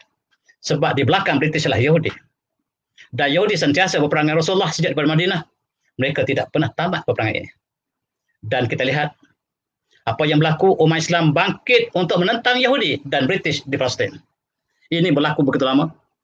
British hampir kalah apabila perjuangan ini dilakukan oleh umat Islam. Dan umat Islam pada seluruh dunia bersatu tenaga, termasuklah orang Melayu yang berada di Mekah. Mereka bersama dengan berjuang dengan Palestin untuk menentang British dan Yahudi. Apa yang berlaku, tuan-tuan? Sekali lagi keluarga Saud mengambil peranan menyembelahi British. British minta supaya keluarga Saud datanglah ke Palestin dan damaikanlah orang ini. Supaya mereka tidak menentang British, tidak menentang Yahudi lagi. Dan British sudah tidak dapat menahan revolusi yang dicetuskan oleh umat Islam ini. Maka perbincangan di antara keluarga Saud dan British, maka ini harus ditamatkan. Sekali lagi, kekeliruan dilakukan oleh pelajar kita di Mekah. Mereka mengatakan bahawa Saud datang untuk membantu Palestin. Subhanallah. Mereka datang supaya orang Palestin tidak menentang British. Mereka ada berjanji dengan British. Dan keluarga Saud masih mengharapkan supaya penentangan umat Islam terhadap British dan Yahudi diberhentikan. Dia menghantar putranya bernama Putra Faisal supaya memberhentikan pemberontakan orang Islam terhadap British dan Yahudi. Akhirnya dengan sebab keluarga Saud, umat Islam tidak menentang lagi British dan menyerah kalah. Inilah sebabnya kita lihat bahawa keluarga Saud sekali lagi bersama dengan British untuk menahan kemarahan umat Islam terhadap British dan juga Yahudi. Sejarah ini harus kita lihat betul-betul, tuan-tuan. Sebab sejarah ini menggambarkan apa yang berlaku sekarang. Dan Abdullah Filbi, tuan-tuan baca buku Abdullah Filbi. Apakah tujuan keluarga Saud menghantar Putra Faisal untuk menyelamatkan, untuk meredakan tentangan umat Islam terhadap British dan Yahudi? Dan mengikut Abdullah Filbi, bukan saya, Ibn Saud masih mengharapkan Palestin diserahkan kepada keluarga Saud dan dia nak jadikan Faisal putranya sebagai raja di Palestin, tetapi cita-cita itu tidak dibenarkan oleh Yahudi dan sebelah kanan ialah pemimpin Yahudi Bukan untuk kamu, tapi untuk kami. Okey, kami bersetuju. Kami tak apa. Kami berikan pada kamu. Sekarang kami telah berjaya untuk meredakan pemberontakan. Dan ini memberikan ruang kepada pembentukan negara haram Israel pada tahun 1948. Tuan-tuan, inilah yang dikaji. Ini membezakan kita dengan kawan kita daripada Saudi. Dan datangnya keluarga Saudi ke Palestin ialah untuk meredakan penentangan terhadap Yahudi dan memberi jalan untuk penubuhan negara Palestin, negara Yahudi di Palestin. Dan tuan-tuan kaji betul-betul. Kalau kami salah, perbetulkan, bawa bukti yang menafikan apa yang kami kata. Saya begitu lama dengan rendah diri, sangat prihatin dengan sejarah ini. Sebab saya ingin mengetahui sebenarnya sejarah yang berlaku ketika jatuhnya Palestin ke tangan Yahudi. Siapakah yang berada di sebaliknya? Dan apa yang saya betang inilah daripada hati saya. Barangkali saya salah. Akhirnya the state of Israel is born. Saudi ada saham. Jordan ada saham. Sebab Jordan juga sama seperti Saudi, juga diberikan hak oleh British untuk menjadi raja di Iraq dan juga di Jordan. Maka mereka juga bersama dengan Yahudi dan juga dengan British.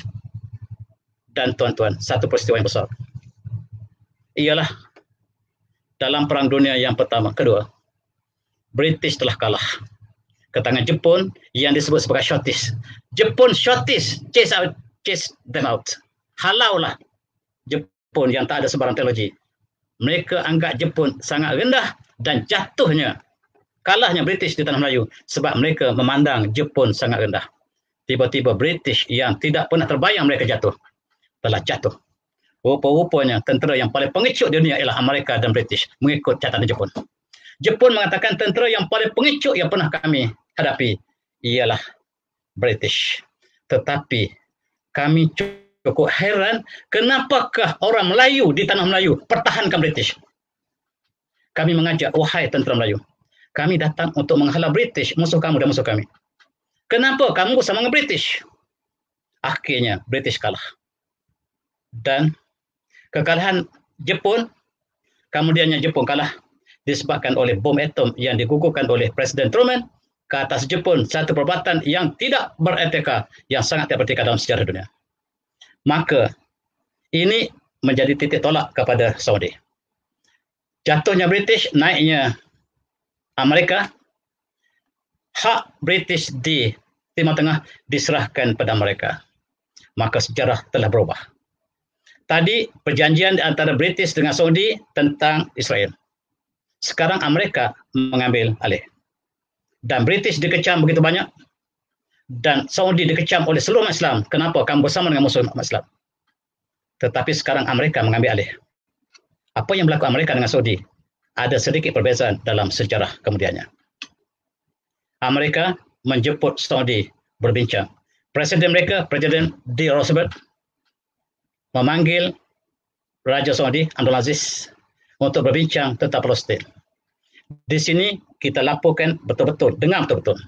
Di sini kita lihat, selepas Saudi, Ibn Saud dikecam oleh semua Islam, di dalam perbincangan ini, diminta oleh Presiden Amerika, serahlah Palestin kepada kami, supaya kami jadikan sebagai bumi Yahudi. Apa jawab Sultan Aziz? Kami menentang. Inilah yang dicatatkan oleh seluruh sejarah bahawa Saudi menentang Yahudi. Sebenarnya tidak. Apa yang berlaku di sini, dua benda berbeza. Ketika dia serah pada British, dia tidak ada kerajaan. Ketika dia bersama dengan Amerika, perjanjian dengan British sudah tidak valid. Sekarang Amerika mengambil balik alih kawasan yang diperintah oleh British, maka hasilnya berbeza. Dia mengatakan, serahlah Palestin kepada orang Palestin. Janganlah negara luar mengambil. Ini jawatan yang cantik. Jawatan Sultan Aziz atas kapal ini sangat cantik. Serahkan Palestin kepada orang Palestin. Dan inilah yang dikembangkan oleh sejarah Saudi, mengatakan kami sentiasa bersama Palestin. Tidak benar. Yang benarnya ialah selepas dikecam oleh seluruh negara Islam, maka Saudi telah bersikap berbeza dengan sebelumnya, bahawa kami tidak boleh serahkan Palestin kepada Amerika, tetapi dia serah kepada British. Ini gambar yang sangat bersejarah.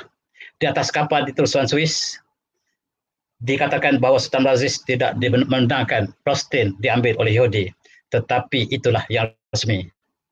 Dan apabila masuknya Yahudi ke Palestin, di situ ada Masjidil Aqsa, kita lihat tentera British telah mengawal kemasukan Yahudi beramai-ramai ke Palestin, dan sebagai gantinya Palestin harus keluar meninggalkan bumi Palestin. Cukup menyayati. Umat Islam meninggalkan bumi mereka sejak mereka turun-temurun. Digantikan oleh pendatang baru dan mereka dikatakan sebagai pendatang. Dan gambar ini menyayati umat Islam telah keluar daripada bumi mereka. Kapal Yahudi datang beramai-ramai membawa pendatang baru dan rumah orang Palestin diambil alih oleh Yahudi. Tetapi tuan-tuan, kita ingat Allah berfirman, A'udzubillahi minasyaitonir rajim, wa kunna min ba'dihi bil bani Israil skunul ardha fa idza ja'a wa'du akhirah ji'na bikum lafifa.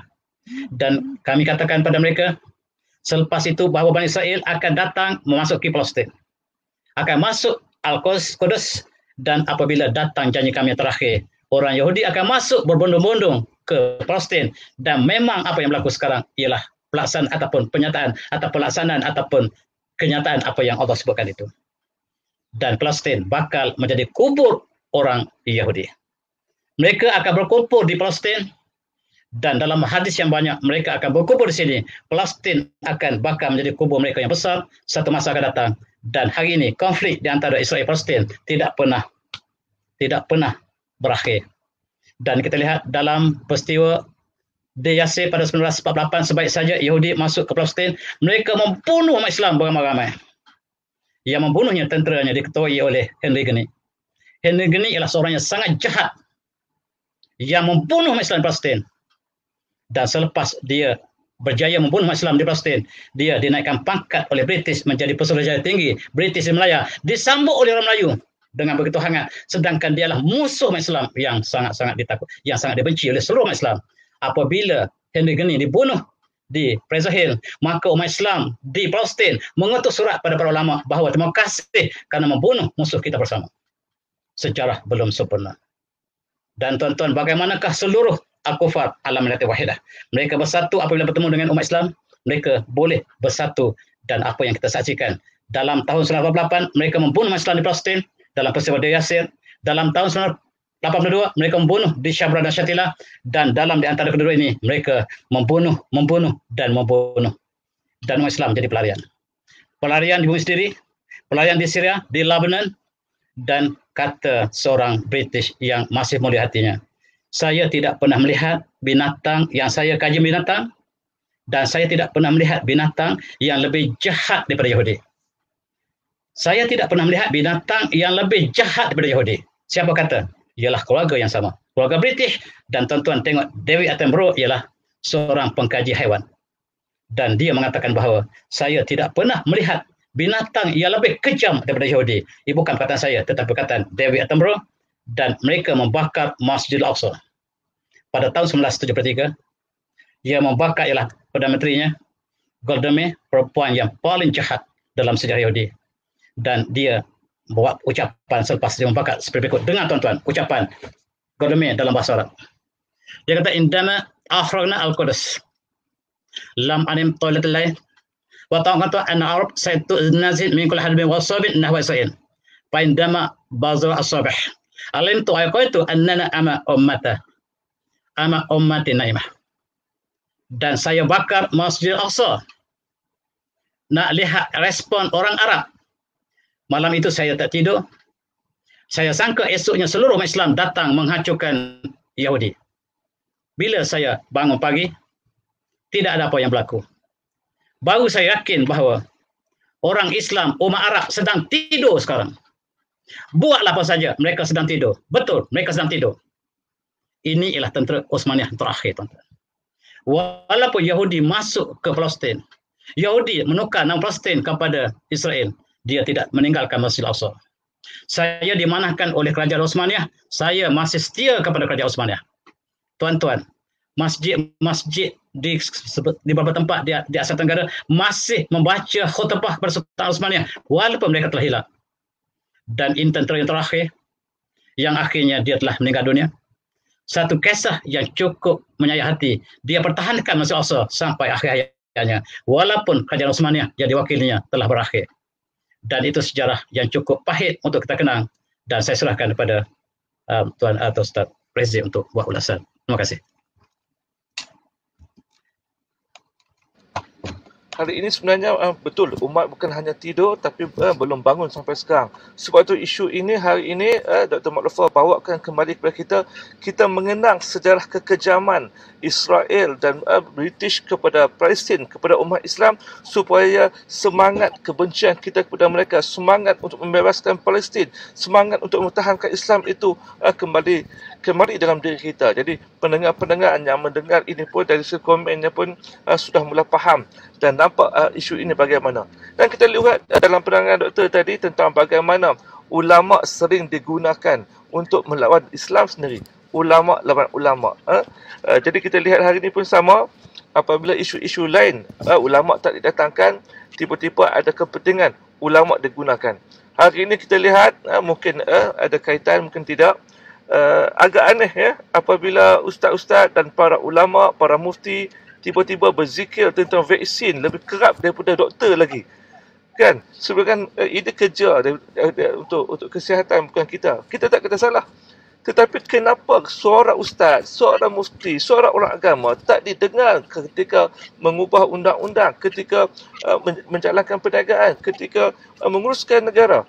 Tapi bila diperlukan, tiba-tiba orang agama digunakan. Dan ini berlaku dan terus berlaku sepanjang sejarah.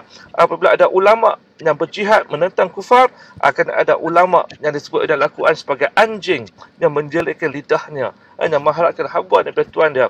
Jadi kita kena jelas sebab ini. Sebab itu kita lihat pengkhianatan orang Arab terhadap Palestin bukan berlaku hari ini. Dia berlaku sangat lama. Dan yang paling dekat dengan Mesir sekali ialah, yang paling dekat dengan Palestin sekali ialah Mesir. Sebab itu Jamal Abdel Nasir yang dianggap sebagai presiden wira oleh orang Arab sebenarnya mengkhianati Palestin. Lebih-lebih lagi Anwar Sadat yang telah mengadakan perjanjian dengan Israel dianggap oleh orang Islam sebagai pengkhianatan yang besar yang membawa kepada pembunuhan beliau. Dan sebab itulah apabila Mesir ini menjadi satu kedudukan yang penting untuk Palestin, sebenarnya dia berjiran. Dan apabila Morsi dipilih sebagai presiden, perkara pertama yang Morsi buat ialah membuka sempadan di antara Mesir dan Palestin, membenarkan bantuan ketenteraan, bantuan perubatan untuk sampai ke Palestin. Dan sebab itulah Morsi dijatuhkan. Yang naik pada hari ini ialah proksi Israel, proksi British, iaitu General Sisi yang tidak tahu apa-apa tentang pentadbiran, dan dia adalah seorang general yang dilantik sendiri oleh Morsi dan dia menjatuhkan Morsi. Ini sejarah yang cukup menyayat hati kepada kita semua. Orang Islam membunuh orang Islam sendiri dan sebenarnya benda yang sama berlaku kepada kita. Suatu masa kita sendiri, askar-askar Melayu, melawan, berjuang bersama dengan British. Tujuan dia ialah untuk menangkap penentang British. Dan penentang British itu maksudnya tuan-tuan adalah para ulama. Orang Melayu kita, datuk nenek moyang kita bekerja sebagai askar Melayu dan tugas mereka ialah memenjarakan, menangkap dan menghalau para ulama untuk membela British. Inilah sejarah yang kita perit untuk kita dengar tapi kita terima. Jadi doktor, peperangan ataupun usaha membebaskan Palestin ini sebenarnya terlalu lama. Daripada saya kecil lagi saya membaca tentang Palestin ini sampai hari ini tidak habis-habis. Jadi mungkin kita boleh lihat balik bagaimana usaha ini dilakukan untuk membebaskan Palestin sampailah ke hari ini. Silakan doktor. Ya, terima kasih. Kita lihat sekali lagi. Kita lihat ini adalah propaganda Saudi. Kita masih lagi dalam Saudi. Mereka mengatakan bahawa ketika mereka berjuang, ketika British telah menubuhkan negara haram Israel, mereka bersimpati. Mereka mengatakan bahawa negara Arab harus bersimpati kepada Israel, bahawa kita harus menentang Yahudi. Sedangkan mereka lah yang bekerjasama dengan Yahudi sebelum ini. Mereka mengeluarkan pandangan yang berbeza dengan sebelum ini. Mereka mengatakan bahawa kita harus pertahankan Palestin. Dan mereka menghantar tentera Yahudi, tentera Saudi seramai 3,000 orang mengikut statistik mereka. Daripada mereka ialah kebanyakannya lah sukarelawan. Tidak dihantarnya tentera yang betul-betul memang dihantar tentera sebahagiannya, tetapi sebahagiannya ialah dihantarnya sebagai orang awam. Dan di antara orang Melayu yang berada di Mekah ketika itu, mereka sama-sama datang untuk pertahankan Palestin dan mereka berada di bawah payung ataupun panji Saudi. Dan Saudi dilihat bersama dengan umat Islam untuk pertahankan Palestin. Dan inilah yang digunakan oleh Saudi sekarang untuk menyatakan mereka menyokong Palestin dan mereka tidak pernah bersebahag dengan Yahudi. Sebenarnya tidak benar sama sekali. Tuan-tuan, kita lihat. Apabila mereka menghantar tentera mereka untuk pertahankan Palestin kononnya, dia ditolak oleh pengkaji-pengkaji datang kemudian. Umpamanya tuan baca tulisan yang dalam The War of Palestine yang ditulis oleh kumpulan penulis dan di antara yang menarik ialah ditulis oleh Mawadi atau Mawadi Ar-Rashid.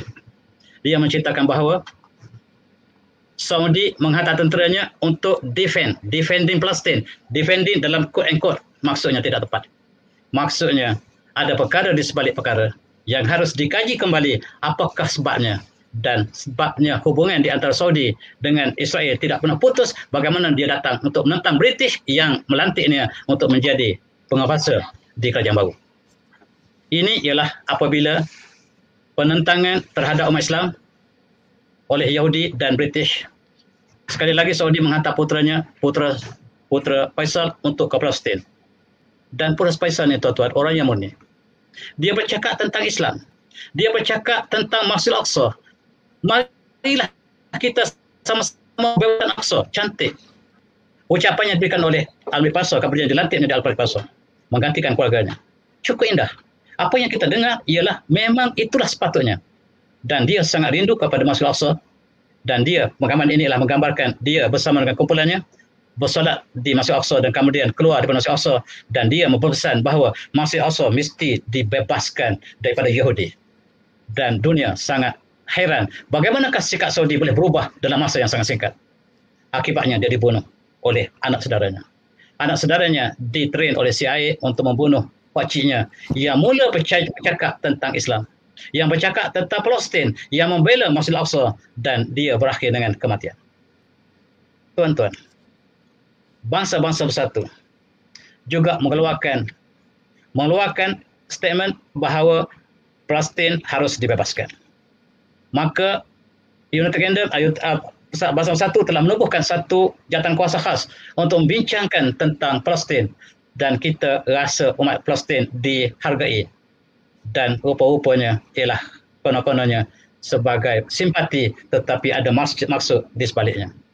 Umat Islam percaya bahawa Bangsa Bersatu ingin membantu Palestin. Soekarno umpamanya ketika menjadi Presiden Indonesia telah memanggil Islam untuk membincangkan tentang Palestin, usaha yang sangat murni. Tetapi dia sangat dibenci oleh mereka. Maafkan saya, mereka melihat Soekarno lebih rapat pada China dan dia ingin menggantikan presiden yang baru. Presiden menggantikan Soekarno dengan presiden yang baru yang ditaja oleh mereka. Dan berlakulah sejarah apa yang telah berlaku.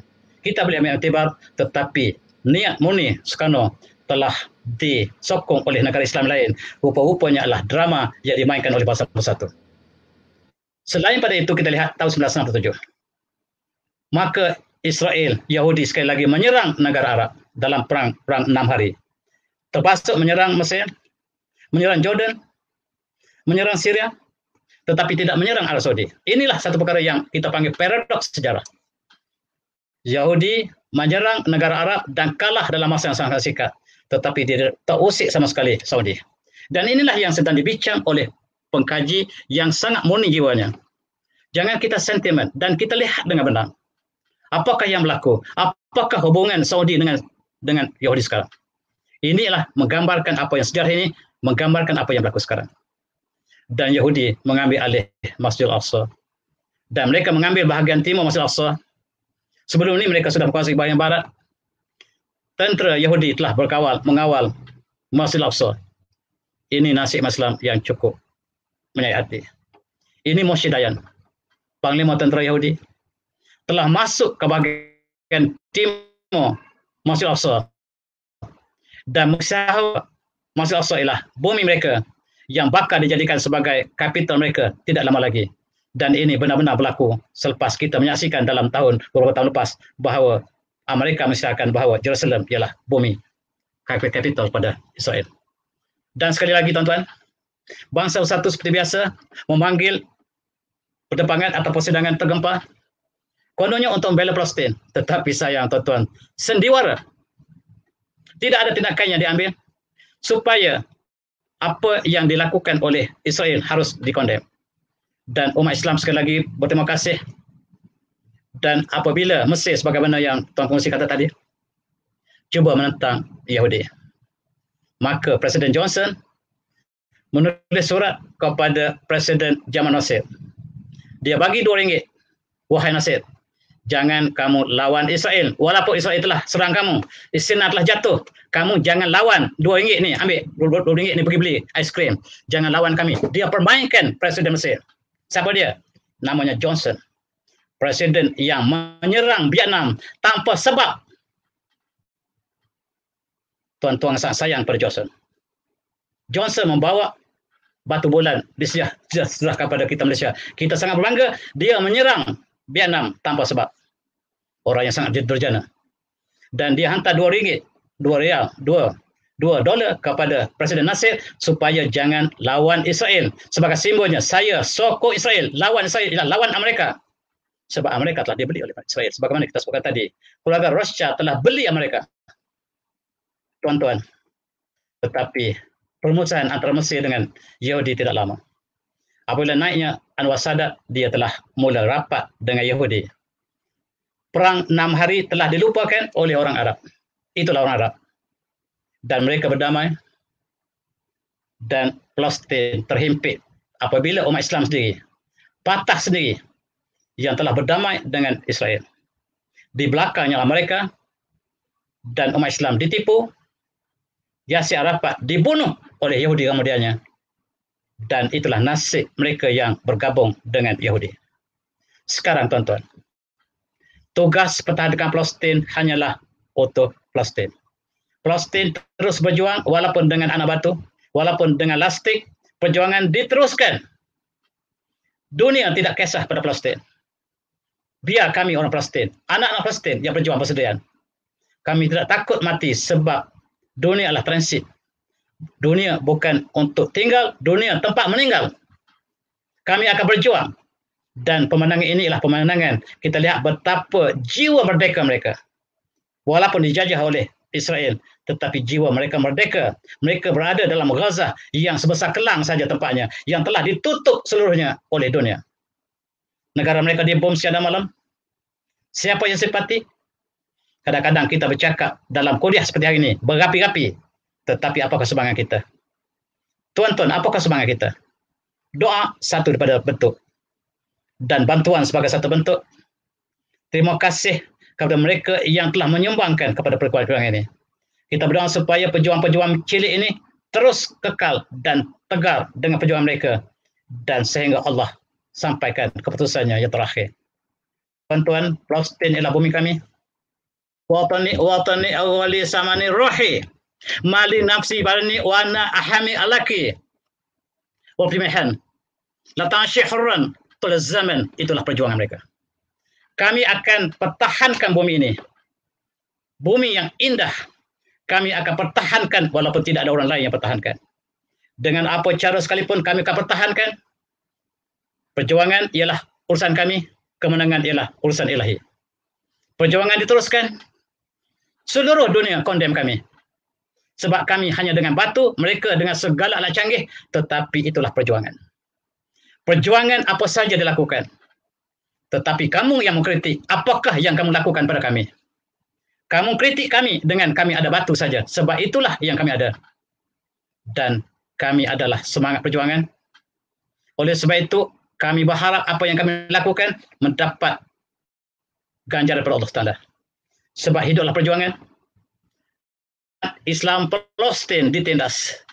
Kanak-kanak ditangkap. Tetapi mereka tidak pernah tidak berjuang. Tengoklah bagaimanakah pemuda Palestin. Ditangkap, dihina, di bumi mereka sendiri. Mereka dianggap sebagai pengganas bumi mereka sendiri apabila mereka pertahankan negara mereka. Dan walaupun wanita, tuan-tuan, kita lihat betapa cekalnya kanak-kanak wanita, perempuan yang ada Palestin. Dan kita kagum, tuan-tuan. Pada zaman ketika umat-umat Islam yang sudah lena sekarang, mereka sedang berjuang. Tidak ada masa untuk zon selesa. Tidak ada masa untuk bermain internet. Tidak ada masa. Tidak masa untuk berpera-pera. Hiduplah perjuangan. Kami akan mati bila masa. Sama ada kami dalam bangunan atau di luar bangunan. Masa untuk kami mati. Bila-bila masa saja. Sebab kami tidak ada perlindungan kecuali perlindungan Allah SWT. Dan kami akan terus berjuang. Tuan-tuan lihat bagaimana orang tua. Dia tidak takut menghadapi tentera Israel. Tengok kanak-kanak yang mencium bendera Palestin di depan tentera Yahudi. Mereka tidak takut. Ini bumi kami. Kamu yang pendatang. Kami akan pertahankan bumi kami. Dengan apa cara? Dan apa yang kamu lakukan ialah urusan dunia. Kami dengan urusan kami. Akhirnya, lebih baik kami mati. Hidup mulia, mati mulia. Hidup berjuang, mati dalam bentuk yang mulia. Lebih baik kami berjuang dan lebih baik kami mati dan kami melihat bumi kami dinodai oleh tentera Yahudi dan tuan-tuan orang Arab. Cuba lihat putera-putera Palestin sedang berjuang siang dan malam. Lihat putera Arab sedang bermain Arab Edom. Subhanallah. Penuh dewan. Sampai subuh. Mereka merayakan Arab Idol. Merayap ke negara Arab. Mereka sedang berpoya-poya termasuk negara kita. Berbagai-bagai pesta dalam hiburan dan sebagainya. Sedangkan rakyat Palestin sedang berjuang antara hidup dan mati. Dan kita hidup dalam zaman yang selesa. Orang Arab yang duduk di sebelah sedang berpesta. Palestin yang terdedah kepada bom siang dan malam. Dan bandingkan bagaimanakah di antara dua zon yang berbeza. Walaupun berdekatan, tengoklah pemuda-pemuda Arab. Tengoklah pemuda-pemuda Melayu. Tengoklah pemuda-pemuda Indonesia. Dan itulah pemuda kita. Bagaimanakah mereka menghabiskan masa muda mereka? Dan mereka tidak sedar bahawa satu kumpulan yang sedang berjuang dengan mata dan darah dan air mata. Bagaimanakah bumi Palestin, tanah mereka, pokok zaitun mereka dihancurkan oleh Yahudi siang dan malam. Dan kami ini cukup menyayat hati. Satu keluarga Palestin datang melawat tanah mereka selepas ada kebenaran. Mereka masuk dan mereka melihat rumah mereka dilahirkan. Orang lain telah tinggal. Mereka cuba masuk rumah mereka tidak dibenarkan oleh penghuni baru. Ini rumah kami, kamu adalah penderhaka. Kamu adalah pengganas. Keluar daripada sini. Tuan-tuan, rumah kita beli, kita buat oleh datuk kita dan kita dilahirkan situ dan kita melawat rumah kita, dikatakan kita adalah pengganas. Itu nasib Palestin. Dan orang lain sedang berpesta. Umat Islam di Palestin sedang menderita. Dan apakah kita seorang Islam beriman apabila saudara kita di sebelah jiran kita sedang menderita? Jiran kita lah yang di sebelah kita. Jiran negara ialah negara yang berada di sekitar kita. Dan umat Islam tidak pernah diputuskan oleh sempadan geografi. Dan kita lihat bagaimanakah bom yang digugurkan oleh Yahudi. Sehingga makcik Palestin mengempurnya dibuat tempat tanaman. Simbol bahawa di sebalik penderitaan mereka masih mengumpulkan bom-bom yang tidak pecah ini. Dan mereka buat tanaman sebagai simbol bahawa itulah kehidupan kami. Dan Masjid Al-Aqsa dirubuh sekarang. Daripada bawah dan atas dan mereka akan membina yang mereka sebut sebagai Temple of Solomon. Solomon Temple dan mereka mengatakan Masjid Al-Aqsa itulah tempat bangunan Haikal Sulaiman yang mereka harus bina tahun ini. Dan Al-Islam iza harabu istada. Islam apabila diperangi dia akan lebih kuat. Wa iza taraku imtada. Sekiranya dibiarkan dia akan berkembang. Wallah bil mursad liman yasud dan wa huwa awanyun amma yartad wa basu anil mujimin la yurad wa innaka na'adu qad ada. Wah, dan itulah perjuangan kita. Islam apabila ditahan dia akan lebih kuat dan itulah barangkali perasaan kita apabila kita melihat perjuangan Palestin yang sedang berjuang antara darah dan mata. Dan saya serah kembali pada Ustaz Reza. Silakan. Demikian membandingkan Malaysia atau Indonesia atau negara kita dengan Palestin, kita sebenarnya boleh membuat perbandingan. Kerana apa yang berlaku pada Palestin tidak mustahil. Kalau perkara yang sama berlaku kepada Malaysia. Jika Malaysia dijajah seperti Palestin, tuan-tuan dan puan-puan, cuba fikirkan, apakah anak-anak kita ini boleh menjadi pejuang untuk mempertahankan Malaysia? Apakah anak-anak yang diberikan hiburan melampau pada hari ini dengan Malaysia Idol, dengan Akademi Partasian, sembahyang subuh pun tidak? Apakah anak-anak yang mendapat pendidikan sekolah, yang belajar sekadar untuk lulus PAISA, untuk masuk universiti, untuk dapat kejayaan yang baik, ini akan mempertahankan negara kita? Dan apakah ibu-ibu dan bapa yang ada pada hari ini yang membela anak seperti membela lembu untuk mendapatkan hasil akan membiarkan anak mereka berjuang mempertahankan agama dan negara kita? Kita tak sama dengan mereka. Mereka terpenjara, tapi jasad mereka, jiwa mereka bebas merdeka. Kita merdeka, tapi jiwa kita terpenjara dalam keadaan jahiliah seperti ini. Dan saya ingat saya pernah lihat satu wacana dengan seorang ibu Palestin yang semua anaknya telah mati berjihad dan tinggal yang terakhir, dan dimaklumkan kepada dia anak dia yang terakhir ini pun telah pun syahid. Dia menangis teresak-esak, kan? Maka wartawan tanya, apakah puan merasa sangat sedih kerana anak semua dia dah mati? Dia kata, tak, saya sangat sedih kerana saya sudah tidak ada anak lagi untuk dihantar berjuang. Masya Allah, ini ibu Palestin, bukan ibu Malaysia yang tak sanggup untuk merawatan anak, yang tak sanggup untuk hantar anak ke sekolah agama, yang tak sanggup bangunkan anak sembahyang subuh, kan? Itu beza dengan kita. Dan kita lihat pengkhianatan orang Arab terhadap umat Islam Palestin ini sangat dahsyat. Satu cerita sikit, doktor, ya. Macam mana suatu masa doktor cerita tadi, Mesir melawan Israel, dan sebenarnya Mesir mempunyai tentuan yang cukup kuat. Dan suatu masa apabila seruan jihad dilaungkan oleh para ulama Mesir, semua orang Mesir berjuang, termasuk askar-askar yang dilatih oleh ikhwan muslimin, yang bertahajud pada malamnya, yang menghafal Al-Quran. Mereka telah pun berjuang dan meredah Israel, Palestin ketika itu, hampir ke Tel Aviv. Kalaulah mereka teruskan pergerakan mereka, berarti Israel tidak akan wujud pada hari ini. Mereka hampir menang, Mesir hampir menang. Dan tiba-tiba Presiden Mesir telah diarahkan untuk menghentikan serang dan tarik balik askar yang berada di Palestin ketika itu. Ini pengkhianatan yang paling besar sekali. Dan semua askar yang telah berjuang mengalahkan Israel itu dan kena cedera, keletihan, pulang ke Mesir, dan semua askar ikhwan muslimin ini ditangkap, dipenjarakan, dibunuh, dan ikhwan muslimin diharamkan sampai ke hari ini. Inilah pengkhianatan orang Arab Mesir kepada perjuangan Islam. Benda yang sama juga sedang berlaku pada hari ini, doktor, ya, apabila sudah ada normalisasi dengan Israel, dan kita melihat orang Arab tidak lagi berbunyi bersuara tentang isu Palestin. Mungkin, doktor, kita terus membahas tentang normalisasi Israel yang berlaku pada hari ini dan kesannya kepada keadaan Palestin, insya-Allah. Ya, terima kasih. Dan kita lihat hari ini Israel Jerusalem telah disahkan sebagai capital of Israel. Post stop. Jerusalem ialah tempat Masjidil Aqsa. Ialah kiblat kita pertama, disahkan oleh Presiden Trump yang memang berjuang untuk Israel, berjuang untuk Yahudi, dan dia mengisytiharkan bahawa Jerusalem ialah capital of Israel.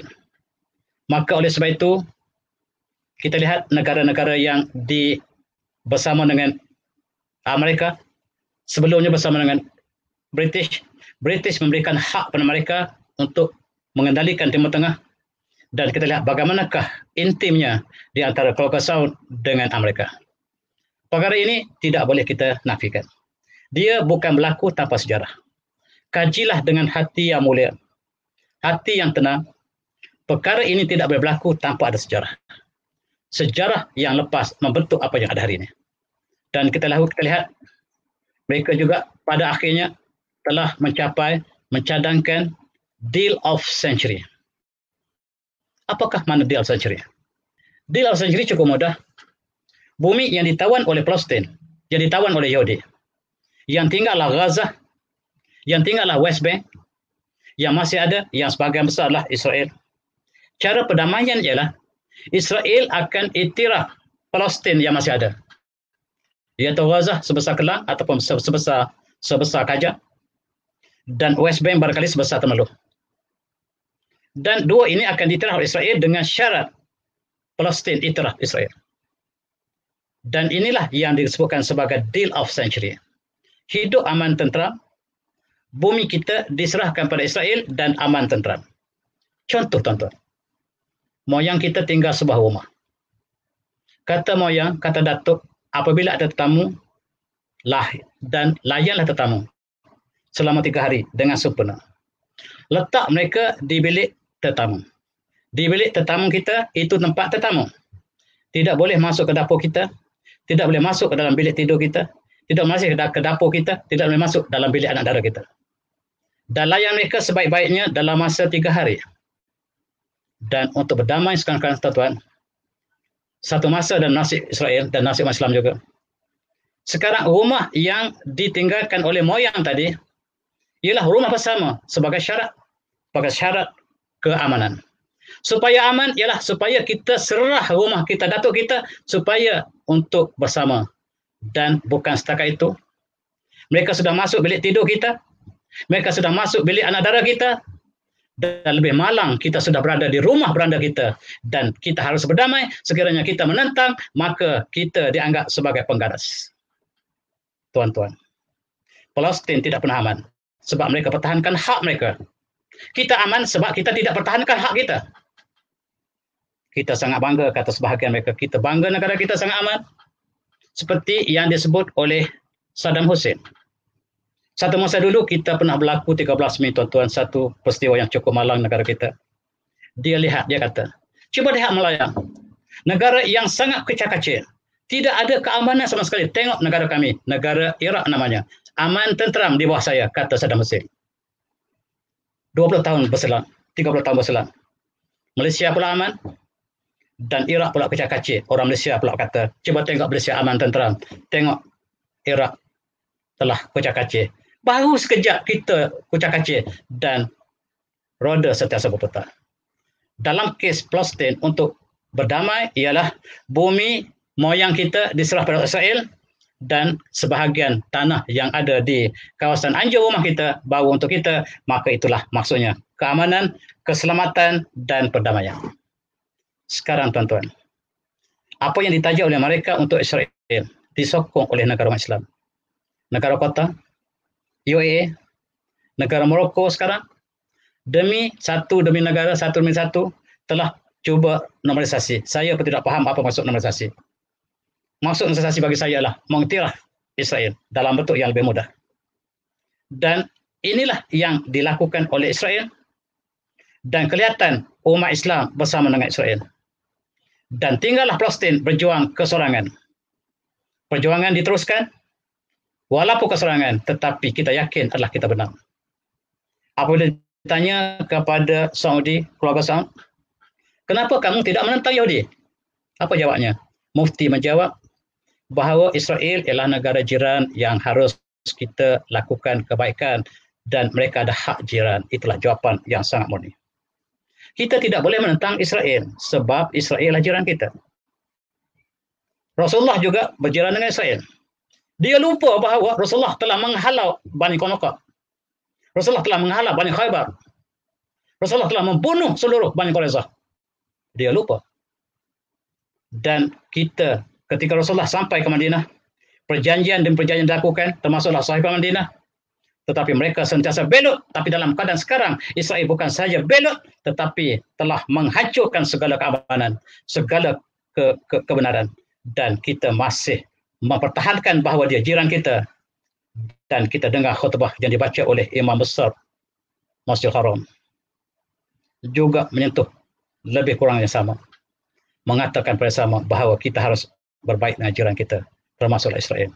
Dan inilah suasana yang sedang berlaku sekarang. Dan saya kagum dengan seorang Kristian ini. Dia mengatakan dalam program dia, dalam sebuah televisyen, dia mengatakan, bagi kita lihat keluarga Saud.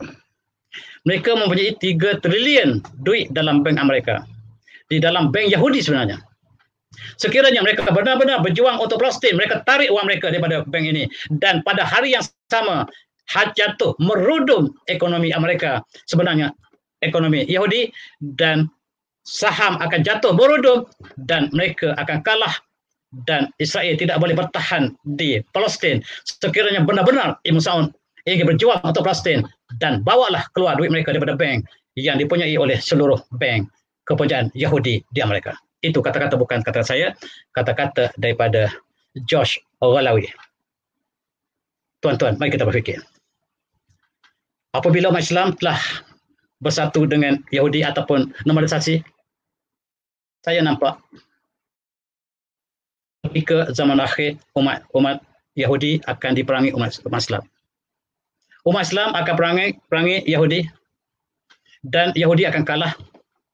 Maksudnya saya melihat bahawa masih ada ruang lagi lah sebelum kiamat berlaku. Sebab sekarang umat Yahudi semakin kuat disokong oleh umat Islam.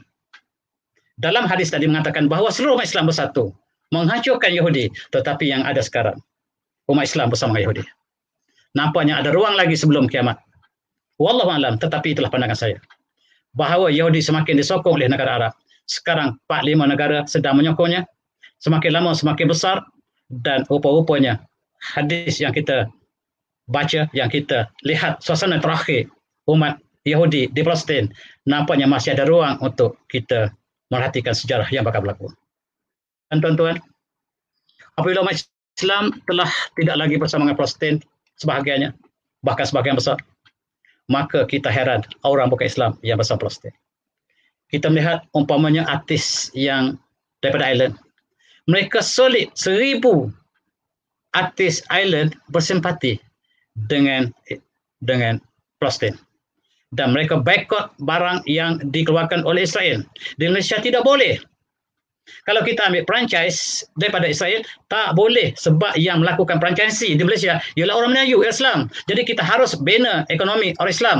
Tetapi tidak dengan orang Palestin, orang Ireland. Mereka turut menghapuskan segala yang ada cop Israel. Mereka boikot tetapi Malaysia tidak. Sebab franchisee adalah orang Islam.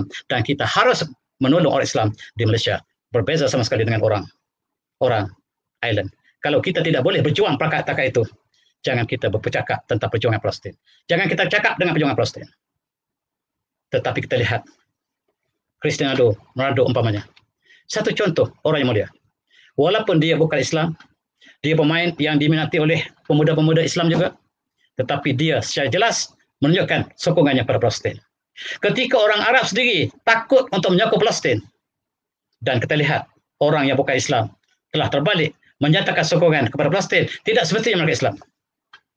Dan ini tuan-tuan kita lihat apabila ditanya kepada Syekh Al-Ghazali, apakah kedudukan orang Arab sekarang? Orang Arab dimuliakan oleh Allah dengan Islam. Islam muliakan sesiapa saja dengan satu kaum, Allah muliakan dengan Islam. Sekiranya mereka tidak lagi menjadikan Islam sekemuliaan, mereka akan dihina. Di akhirat mereka akan dibawa ke tempat yang sangat menakutkan.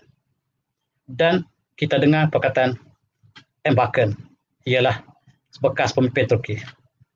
Pemimpin Turki ini berkata, 1,5 bilion umat Islam, iaitu umat Arab, sedang menunggu pertolongan Allah supaya burung ababil turun sekali lagi untuk menghancurkan orang Yahudi. Tetapi saya rasa sekiranya Allah mengutuskan burung ababil, dia tidak pergi ke atas Yahudi, dia pergi pada negara Arab yang mengkhianat perjuangan Palestin. Bukan saya kata, Erbakan kata. Saya rasa burung ababil akan datang hancurkan orang Arab. Kata Erbakan, bukan saya. Dia kata itulah. Wallahi, law jata ababil ramatna nahnu bil hajarah. Kitalah yang akan direjam oleh burung ababil, kata Erbakan, sebab sikap kita terhadap perjuangan kebenaran dan keadilan. Tuan-tuan, Imam Syafi'i pernah ditanya, di dalam perjuangan akhir zaman, dan kita lihat umat Islam berperang antara sama lain, masuk orang bukan Islam bersama-sama mereka, dan bagaimanakah kita nak kenal kebaikan? Siapakah yang duduk di sebelah kebenaran? Apa jawab Imam Syafi'i? Imam Syafi'i mengatakan bahawa tengoklah panah musuh datang ke mana. Tengok panah musuh, panah umat Islam datang ke mana. Menuju ke mana pada satu tempat. Hari ini tuan-tuan kita lihat seluruh panah dunia menumpu kepada Palestin. Dan mengikut kata Imam Syafi'i ini, Palestin lah yang benar. Tuan-tuan, seluruh anak panah sekarang dituju kepada Palestin. Sama ada daripada Amerika, sama ada daripada Eropah, British, daripada Yahudi sendiri, daripada negara-negara Arab yang sekeliling Yahudi, semuanya menunjukkan panah mereka kepada Palestin, dan kriteria ini mengikut Imam Syafi'i, kebenaran berada di manakah panah itu bertumpuk. Gambar sebelah kanan cukup menyayati umat Islam sama Islam berperang dan zebra, bukan zebra, leopard ataupun harimau bintang datang merekam dan kita masih bergaduh. Kita sedang bergaduh dan yang akan memudahkan untuk makan kita ialah binatang buas. Itulah yang berlaku kepada peristiwa ataupun pandangan apa yang berlaku hari ini kepada masyarakat umat Islam hari ini. Ini ialah pemandangan umat Islam. Ialah kanak-kanak Palestin yang tersenyum, senyum penuh makna. Dan wanita tua Palestin, negara telah hancur, negara telah diambil orang lain, kemudian dirampas, tetapi senyum terakhir, senyuman untuk kita semua, bahawa kita satu jasad yang sama. Di mana saja umat Islam, kita satu jasad sama. Bantulah kami, tak perlu dengan kewangan, penuhlah dengan simpati, dengan doa, dengan harapan. Itulah yang kami harapkan. Senyum kami untuk kamu semua, bahwa kami dan kamu adalah satu. Demikian juga wajah-wajah yang sangat sedih, wajah kanak-kanak dan wajah orang tua yang sekarang terdedah kepada kesejukan. Salji menutupi wajah sebab tempat berlindung telah hilang. Apabila musim salji datang, maka terdedah mereka pada segala ancaman. Dan ini nasib sebahagian umat Islam. Mereka kelaparan, umat Islam seluruh dunia sedang kekenyangan. Orang Palestin mati kelaparan. Orang Syria yang pelarian mati kelaparan. Orang Malaysia mati kekenyangan. Dan kita kena darah tinggi, kolesterol, dan sebagainya. Simbol kekenyangan. Mereka mati kelaparan, kita mati kekenyangan, dan kita pasti akan ditanya oleh Allah SWT nanti. Sebab jiran yang tidur dalam kelaparan ialah apakah sikap bukan orang yang beriman sekiranya jirannya tidur dalam kelaparan sedangkan kita tidur kekenyangan. Itulah suasana Palestin hari ini. Paradoks sejarah. Tuan-tuan, kita hidup dalam penuh paradoks. Paradoksnya ialah Yahudi yang membunuh umat Islam. Turun-temurun. Menem Begin sebelah kanan. Dan Shimon Peres sebelah tengah. Dan Sushi sebelah kanan, sebelah kiri sekali. Mereka semua sepakat. Mereka ialah orang kafir yang berbeza-beza. Al-Kufar ala millati wahidah. Mereka boleh bersama untuk menghancurkan Islam. Dan mereka membunuh Islam di mana mereka berkuasa. Di Rohingya, di Israel, di mana-mana saja mereka boleh berpakat membunuh umat Islam. Dan selepas mereka membunuh Islam, mereka diberikan hadiah Nobel Prize keamanan. Itulah dunia. Mereka menghina umat Islam. Umat Islam yang dibunuh, disesa, dizolimi. Yang membunuh diberikan hadiah keamanan. Tuan-tuan, di manakah kita apabila kita mendengar berita seperti ini? Apakah kita masih selesa? Dan apakah tidak kita ada satu perasaan yang kita berjuang sebab kita akan ditanya. Kamu kenyang tetapi saudara kamu sedang disembelih. Dan itulah tuan-tuan sebagai barangkali kesimpulan daripada apa yang saya sebutkan hari ini. Dan a'udzubillahi minasyaitonir rajim. Walan tada'an kal huda wan nasara hatta tatabana lahum. Qul inna hudallahi wal huda wa ittaba'an tahawum ba'da alladhi ja'aka min al-'ilmi ma laka min Allahi min waliyyin wa la nasir. Surah Al-Azim Al-Baqarah.